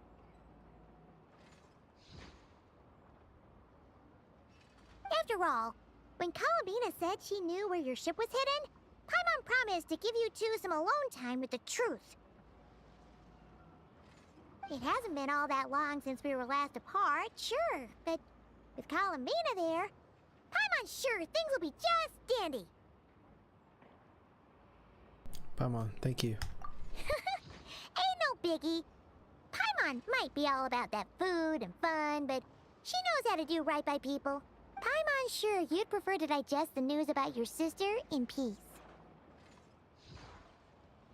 But, no matter what you see, just know you can share it with Paimon. Of course, as long as it's not super private. If you can't make sense of something, let's give it some thought together. And even if we both can't figure it out, Paimon can at least treat you to a nice meal. Who am I to refuse you, Paimon? Glad to hear it! Feel better now? Yes, much better. Alrighty. Next up, time to meet with Columbina. Okay, where's this one? It's quite a ways. Quite a ways, yeah. Alright, she's with the Frost Moon Scions. We're close, guys, we're close. We still have a few more things to do. Columbina, we're here! Can't quite believe we're meeting out here. We've gotten used to walking over to Silver Moon Hall whenever we go see you. Well, you're still welcome to go there whenever you want to see me. What's the reason behind her covering her eyes up again, though? That doesn't make any sense. It's just, now that it's all over, I've decided to make some changes. Try and fit in with the Frost Moon Scions, like Lama suggested. And how's that been going? The older generation are still timid around me. They don't dare get too close, and they bow their heads when I walk by. But things are much better with the children. I see more curiosity in their eyes. Hopefully, by the time the next moon prayer night comes around, I can enjoy the festival with them as myself, without having to pretend that I'm only dressed up as the moon goddess. You'll do fine, Columbina. Paimon's sure they'll realize you're super nice once they get to know you better. You really think so? When we first met, you thought I was a little up in the clouds. We were just starting out then, come on! So Alma told you, huh? I'm only teasing. I know that I have you to thank for pulling me back down to solid ground. It feels good to finally stand firm on the earth where I was born.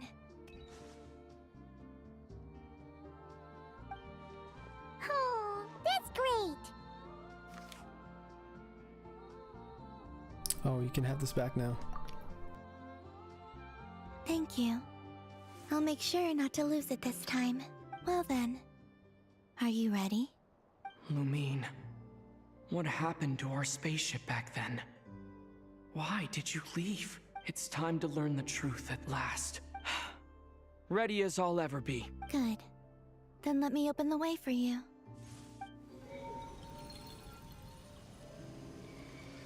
Where does this lead? To our shared destination. Huh? Do you remember me telling you about my missing prologue back when we just met? I said that my story began on the moon, but while I was inside the moon's reflection, I realized that my prologue was really hidden in the future. I just had yet to discover it at that point. The story of the time before I was born was in fact the story of my distant future. It's truly fascinating, but when I obtained the Trilunar Authority and returned to our present reality, I sensed something I hadn't expected. Your prologue. So you mean? Yes, your spaceship. All this time, it has been hidden on the Frost Moon, which lay beyond the sky. But why? Who could have done this? The great ruler of the firmament. The heavenly principles. Wait, them? Why would they do that? I don't know. Perhaps your ship contains something that is incompatible with Teyvat. Or something that cannot be known. Oh, did I pick a bad time to say this? I know it must have been hard to work up the courage to do this. Maybe I should have waited until you were on the moon, with no chance to back out. Well, that's evil. That would have been kind of mean, you know. Take me there. Oh? Whatever is hiding in that ship, it belongs to me and Lumine. Those memories belong to us. No one else has the right to decide whether I should or shouldn't know about it. Not even the heavenly principles. Very well. Then let's go. You two take care, alright? And don't forget to come back soon! Rest assured, Paimon. We will. Traveler, after you. Thinking about the story that we'll find hidden on the moon? Yes. And hoping that it has a happy ending. Stories like that don't exist, you know? You don't believe in happy endings? I don't believe in endings.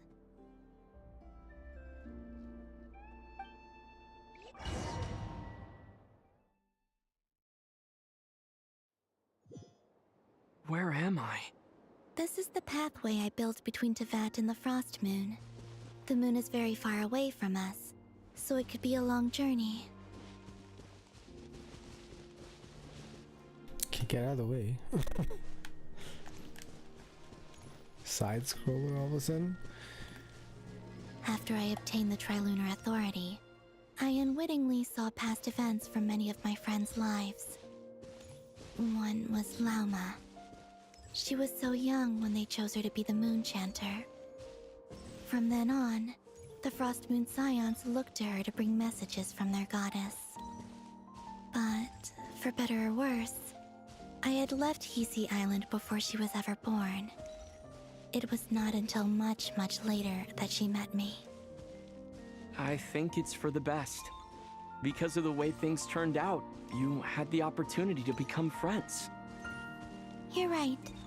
In that sense, I think we were both very lucky.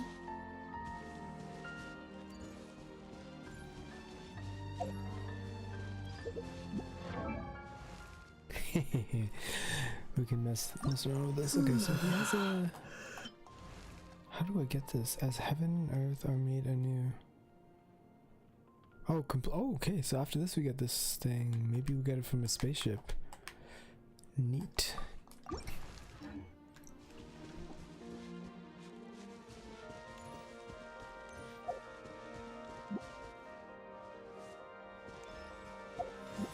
Oh, and about that mage, Nicole. I only recently learned that she has lived in VIII since the time of the Three Moon Sisters. The Moon Goddesses always had a good relationship with the angels. I suppose our friendship continues that tradition. The angels were, I guess, beings or emissaries of the heavenly principles, right?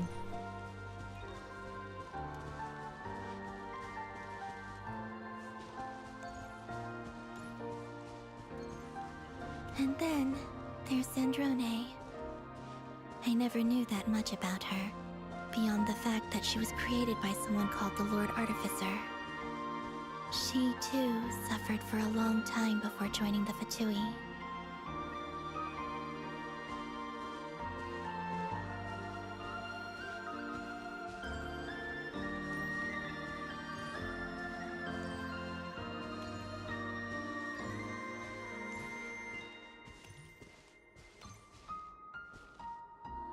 Well, let's Lord Artificer on his deathbed, I guess.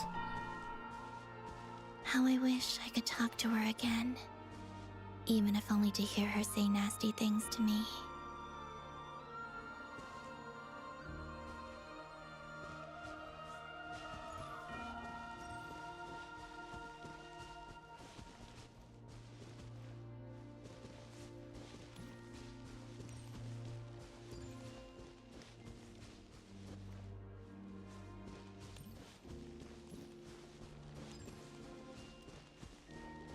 Also, I saw your siblings' story. I'm afraid I didn't see much. It seems that she rarely came to the surface, where the moonlight shines. But I did notice that back when you first set out on your journey, she would often appear nearby, gazing at you from afar with a guilty look in her eyes. Lumine. Let us speak no more of the past. I probably shouldn't reveal so much about my friends. It's not my place. Let the moonlight carry us forth. We are very close now.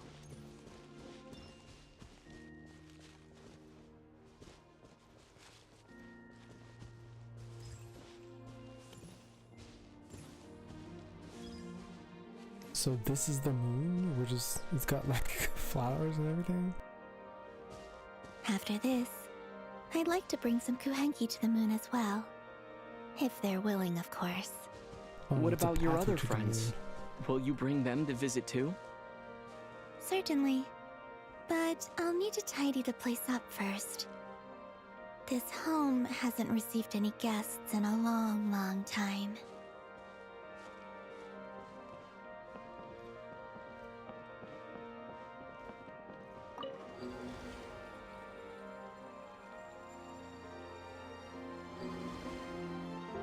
I remember writing something similar with you on Moon Prayer Night. I believe it was called... Dodoko's Whirligig. Yes, that was it. You asked me if I was afraid to return to the moon, and I said that I was. The idea that I had gained something precious, only to lose it so quickly. That frightened me. But I'm not afraid anymore.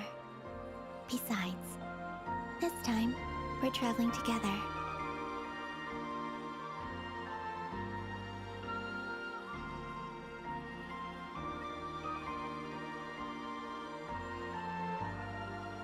Wow, can you go any slower? Am I supposed to be controlling this? No.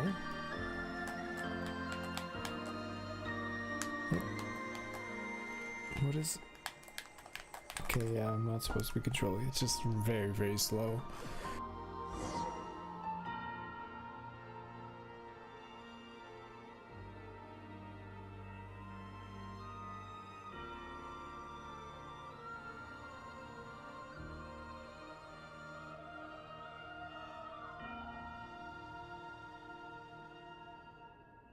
Nice, we can breathe in outer space. But then again, the traveler was able to, I guess. We're here. Over there.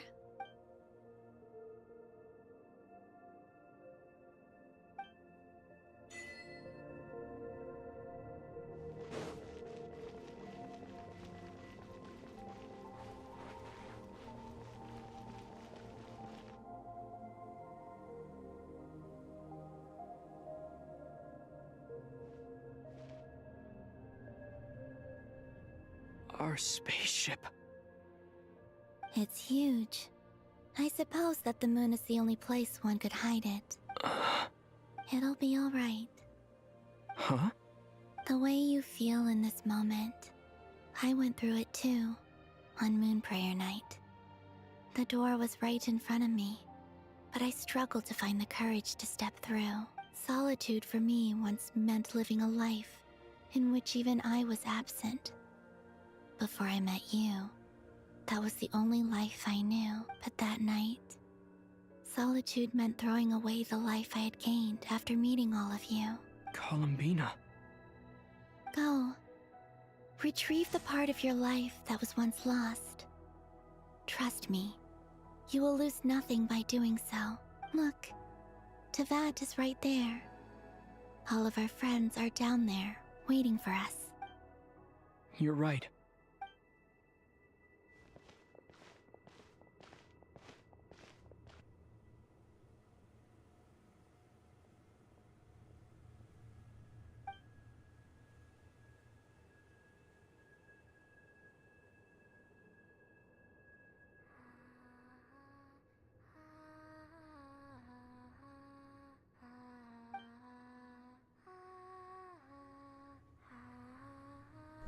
That sounds more like her.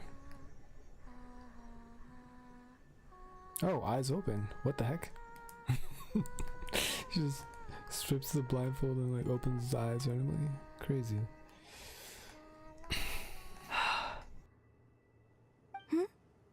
Finished? That's disappointing. They didn't take us in the spaceship? That would have been so cool to take us in the spaceship, but no. Yeah. Why did you take your eye mask off? Well, since my return, I've decided to take more opportunities to see the world with my own eyes. Besides, I've always wondered how Teyvat looks from the moon. And what do you think? It's beautiful. I could spend a whole day here just gazing at it. What about you? What do you think of the truth you found? Are they seriously gonna keep this from us? Oh my gosh. I haven't looked at another person's expression in a long time, but I think yours is saying it was neither good nor bad. It's probably just a cheap way for the writers to hide the fact that they don't know what the hell's going on in the story. Keep this up, and it won't be long before you give Nefer a run for her money. Oh, I don't think that's going to happen. I'm much more used to sensing what's going on around me with Kuvaki. I think I'll save my eyes for seeing special moments I really want to remember. I read the spaceship's flight logs. You know what's kind of creepy? She says she's seeing using Kuvaki, so she's seeing with her body spread across everywhere, which is kind of gross. Because that means she's like inappropriately touching everything and everyone to see. I always assumed that this was my first time in Teyvat. I thought that Lumine and I must have been hibernating in space for centuries on end. Okay. But the logs show that our spaceship flew over the skies of Teyvat once before. A long, long time ago. Flew over? So you didn't land? No. The ship barely came to a stop before flying on again. After that, it continued traveling through space for a long time. Some of the data is corrupted, but I suspect that it kept flying for thousands of years. Did this flight happen after they were trapped or after they were cast? Hold on, let me read that again. But the log showed that our spaceship flew over the skies of Teyvat once before. Oh wow, I just yelled into the mic. Okay, so it flew over it before? For thousands of years? What? Okay. It was only after that that the ship made a forced landing in Nodcry. When Lumine found me, she came from outside the ship. Oh, they're really trying to screw with our minds here. Great. Could this mean that she left the ship long before I did? Maybe even during our first pass over Teyvat. Are you alright? That would mean he was hibernating while the ship was flying.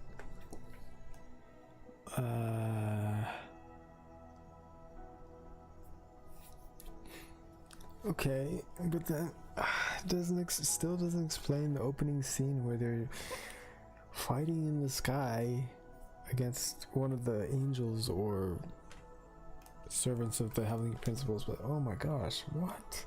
It's like they forgot what happened in the first cutscene. Yes, I can feel that the truth is coming together, one small piece at a time. I remember Lumine telling me that when she first arrived in Conria, she could not recall the past, so this might be something that even she doesn't know. Here, I made some space for you. Your mind must be racing, and this seems like the perfect place to relax and clear your head. Oh, wait, there's one more thing. What is it? Wait here a moment. Oh, he's gonna change into the new outfit, probably. Hey, Columbina.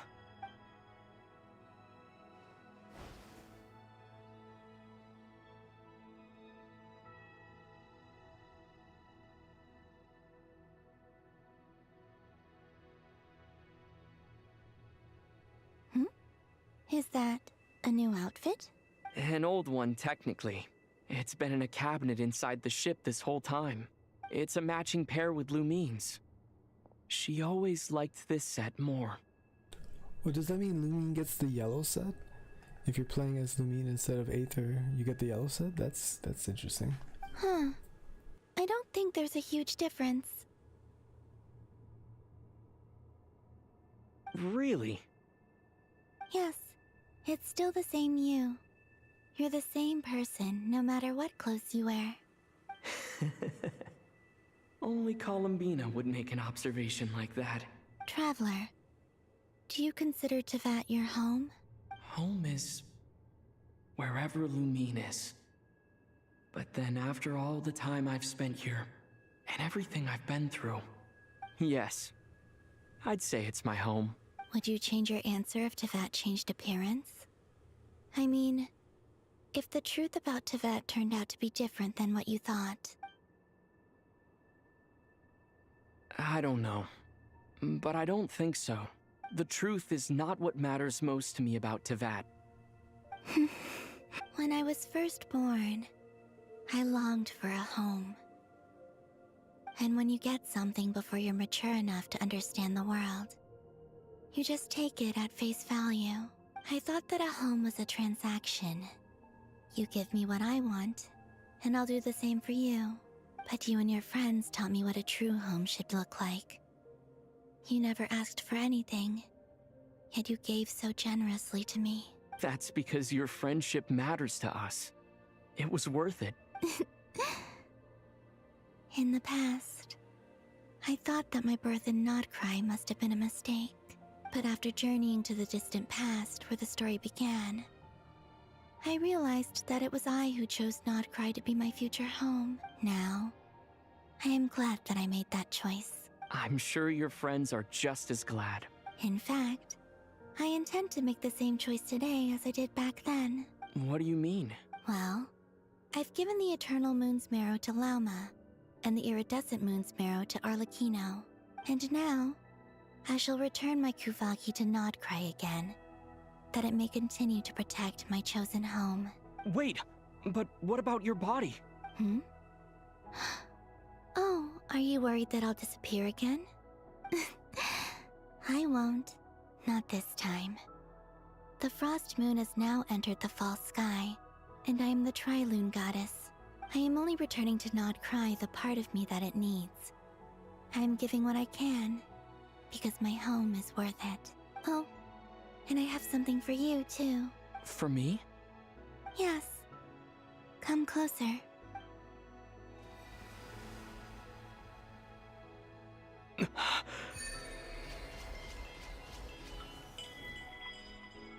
What? New talents unlocked. Foreign Starfire. Traveler for all elemental types. Attack is increased by 20%. Additionally, when nearby party members trigger Night Soul Burst, Traveler will receive 1 blade of the Sacred Flame stack after obtaining 2 blade of the Sacred Flame stacks. Performing a charge attack will consume all blade of the Sacred Flame stacks and transform it into the special charge attack Inferno, dealing increased Night Soul aligned power damage. Okay. Oh, okay. Whoa. Let's slow down there. Okay, Geo. Defense is increased by 20. When nearby party members become protected by a shield. It says all elemental types though. When the shield is replaced by any reason, or when geoconstructs are created, Traveler will receive 1 blade of Archaic Petra stack. After painting 3 blade of Archaic Petra stacks, wasn't Archaic Petra is a it's a relic? Not relic. What do you call those? Artifact. It's an artifact set. Forming a charge attack will consume all blade of Archaic Petra stacks, transform it into a special charged attack Rockfell, dealing increased geo damage and temporarily increasing shield strength of nearby party members. Okay, foreign Vertilume. I never play this, so I don't really care. But I guess it'll just pop up as new talents in your talent tree anyway. I don't use this thing either. But HP is increased by 20%. Okay, does this... The Traveler's Hydra was actually activating lunar attacks, right? Or was that Flynn's and the others just doing it? Might have been Flynn's. I haven't checked his kit. Okay, resonating with this element unlocks an additional talent. Looks like we're gonna be able to do that next. What was that? I lifted some of the restrictions this world placed on you. I trust this will help in your future adventures. My power. It feels like it's grown. I can use the elements more freely now. Thank you. This will be a great help. You're welcome. I see you as family, and after everything you've done for me, In fact, no. It's not because I owe you. It's because you're worth it. Here. This flower is for you.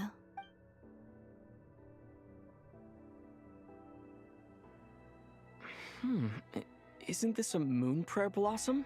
Yes. Don't worry. You will never see these flowers lose their color again. I'm finally discovering the joy of giving. How I wish I'd learned this sooner. Hey, better late than never. What are you thinking about now? Why don't you take a guess? You get 1 shot. I don't think I'll get it in 1 guess. But I'm sure it's a happy thought. That's kind of a sneaky answer. I can't say you got it wrong, down into that. The moon seems so far away. I felt it might always lie beyond my reach, but on the moon, everything feels so close by. The haze that once enshrouded the skies has finally been dispersed. I feel like a traveler on a winter's night, starting a new chapter in my tale by the warmth of a bonfire. I don't have a lot of luggage, but I do have a lot of hope for the future. Well, what's next? Next, to start with, I want to stay here just a little longer. After that, let's return home and continue our journey.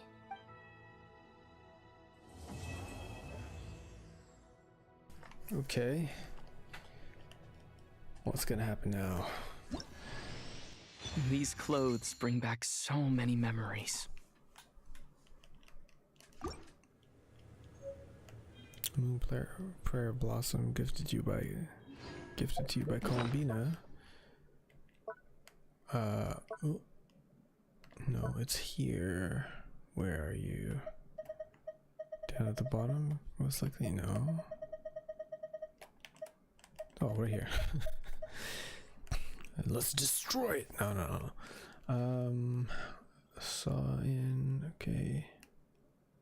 It stirs the memory of a story and heralds the opening of a new chapter. This time it will never lose its color again. So it's just nothing.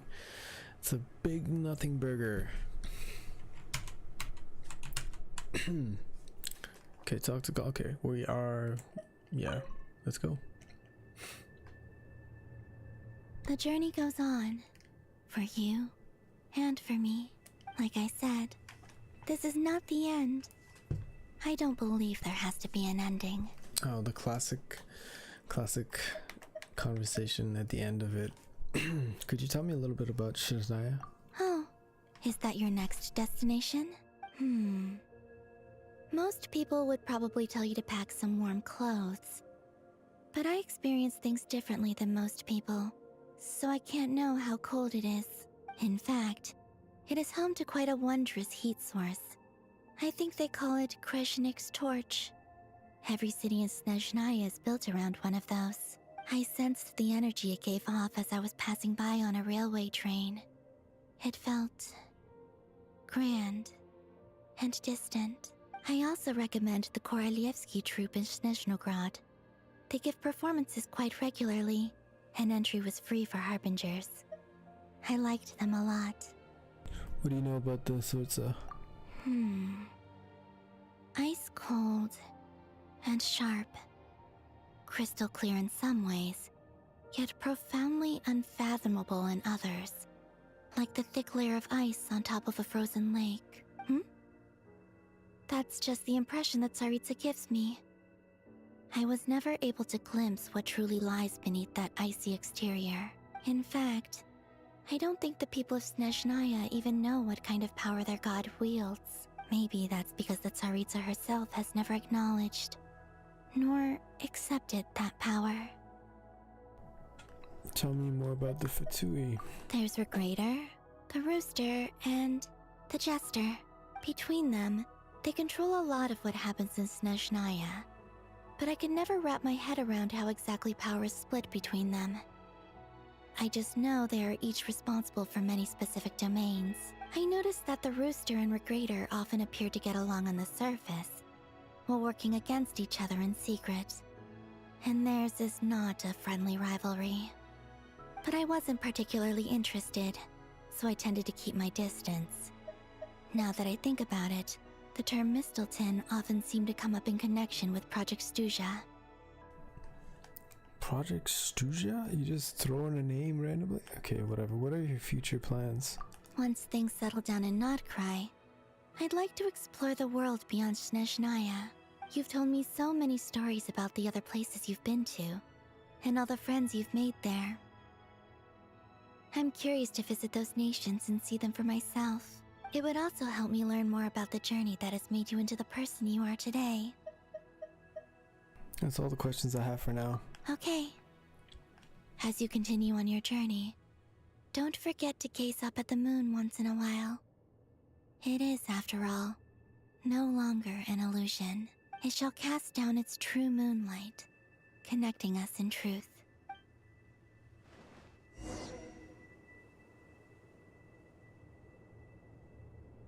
Okay, it says return to Tevat.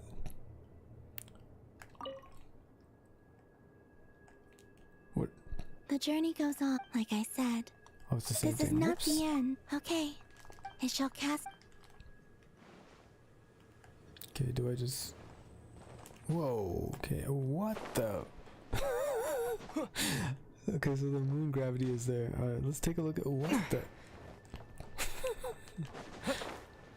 Whoa, moon gravity. Okay, let's see if we can... see if we can enter this thing. Oh, these jerks, they didn't let us. Cause that would be the cockpit, right? That blue glowing bulb right there. Yeah, that would definitely be the cockpit. Then these could be like gunner stations or something. Yo, why would you?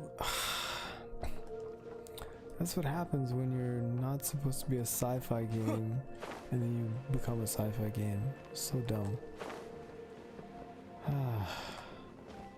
All right. Whoa, okay, how do we get back? Easier way to get back. Oh, through here.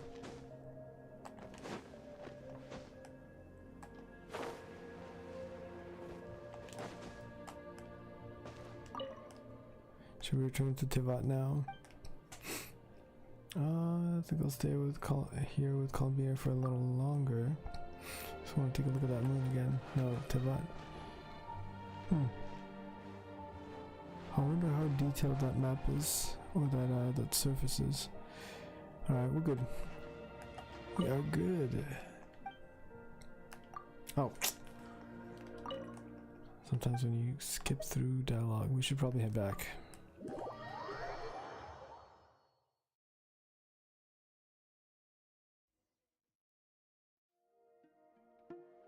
We get cutscene? To Jean, really. Acting Grand Master of the Knights of Favonius. This preamble is such a pain to write. It's probably high time we got rid of this acting business. I trust that Dern has updated you all on recent events. Hope we didn't worry you too much. The good news is, we managed to come together and put a stop to the Doctor's evil schemes. With that, I think it's safe to say that Notcry is finally out of the woods. As for the Fatui, not counting the Damselette, aka the Moon Goddess, who has left their organization, we found ourselves allied in this instance with both the Knave and Marionette. May she rest in peace. As ever, we find ourselves better off for making friends rather than enemies. But until we can ascertain the Tsaritsa's true intentions, the future remains uncertain. In a short while, wait, how am I meant to surprise everyone if I tell them in a letter that I'm heading home? Well, that would be a huge waste. Okay, got it. I will begin sending the expeditionary team back home in waves. I'm sure they'll be able to answer any questions you still have.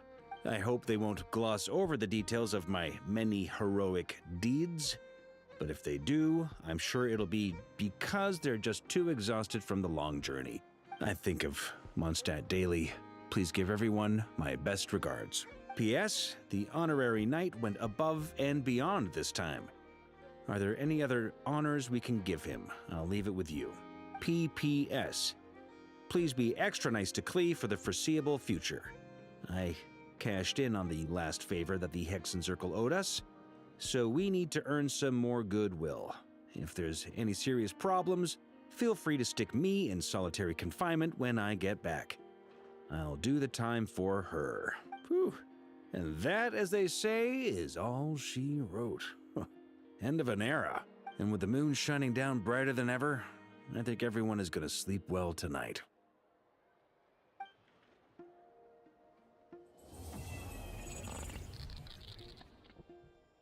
Oh, what's this? What was that weird glitch? Not gonna tell us. Nice. That's why we like to have it, not being told. Alright.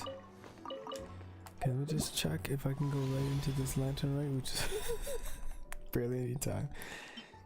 Okay, go to quest. Okay, looks like we can go straight to it. Nice. Alright. Well, looks like that's that for this quest, for this Archon quest. I think in a couple days we're going to be getting Varka on the banner. Maybe, I'm not sure. I hope they have some better 4 stars on that banner, or else I'm just not pulling for Varka. Because I do need to save for Escoffier, who is coming, I don't even know when. Okay, well, we've done it. We have caught up on the Archon quest. I'm pretty happy about this. I will see you next time. When I be doing, I'm gonna be doing this thing, Lantern Rate. And I will also be aiming to complete, and the sound is messing up again. I will also be aiming to, what just happened? Oh, the game is messing around.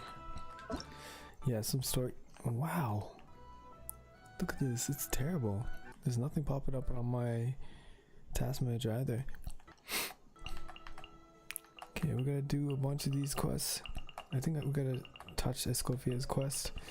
At least get a trial so I know if I want to pull or not. But I have all these quests to go through. All of them. Oh my gosh. So many. Each of them is like a 3-hour sitting, I think, usually. Yeah. Oh, wait, these are done. I think I did the, yeah, these are done. With the green check marks, not bad. Yeah, I was kind of forced to do all those, I think, yeah. But, okay. These ones, from Baiju all the way down here. Yeah, Tartaglia. Tartaglia and Hotel. I've skipped their quests so many times. It's just been sitting there incomplete the entire time. I mean, the new ones, yeah, I get, but damn. And I think I'm like clipping on the audio here. I gotta make sure I'm not doing that, because that is gonna sound awful. Yeah, I am. Just take a step back. It's because I can't really hear on the monitor. Alright. Well, we've done it.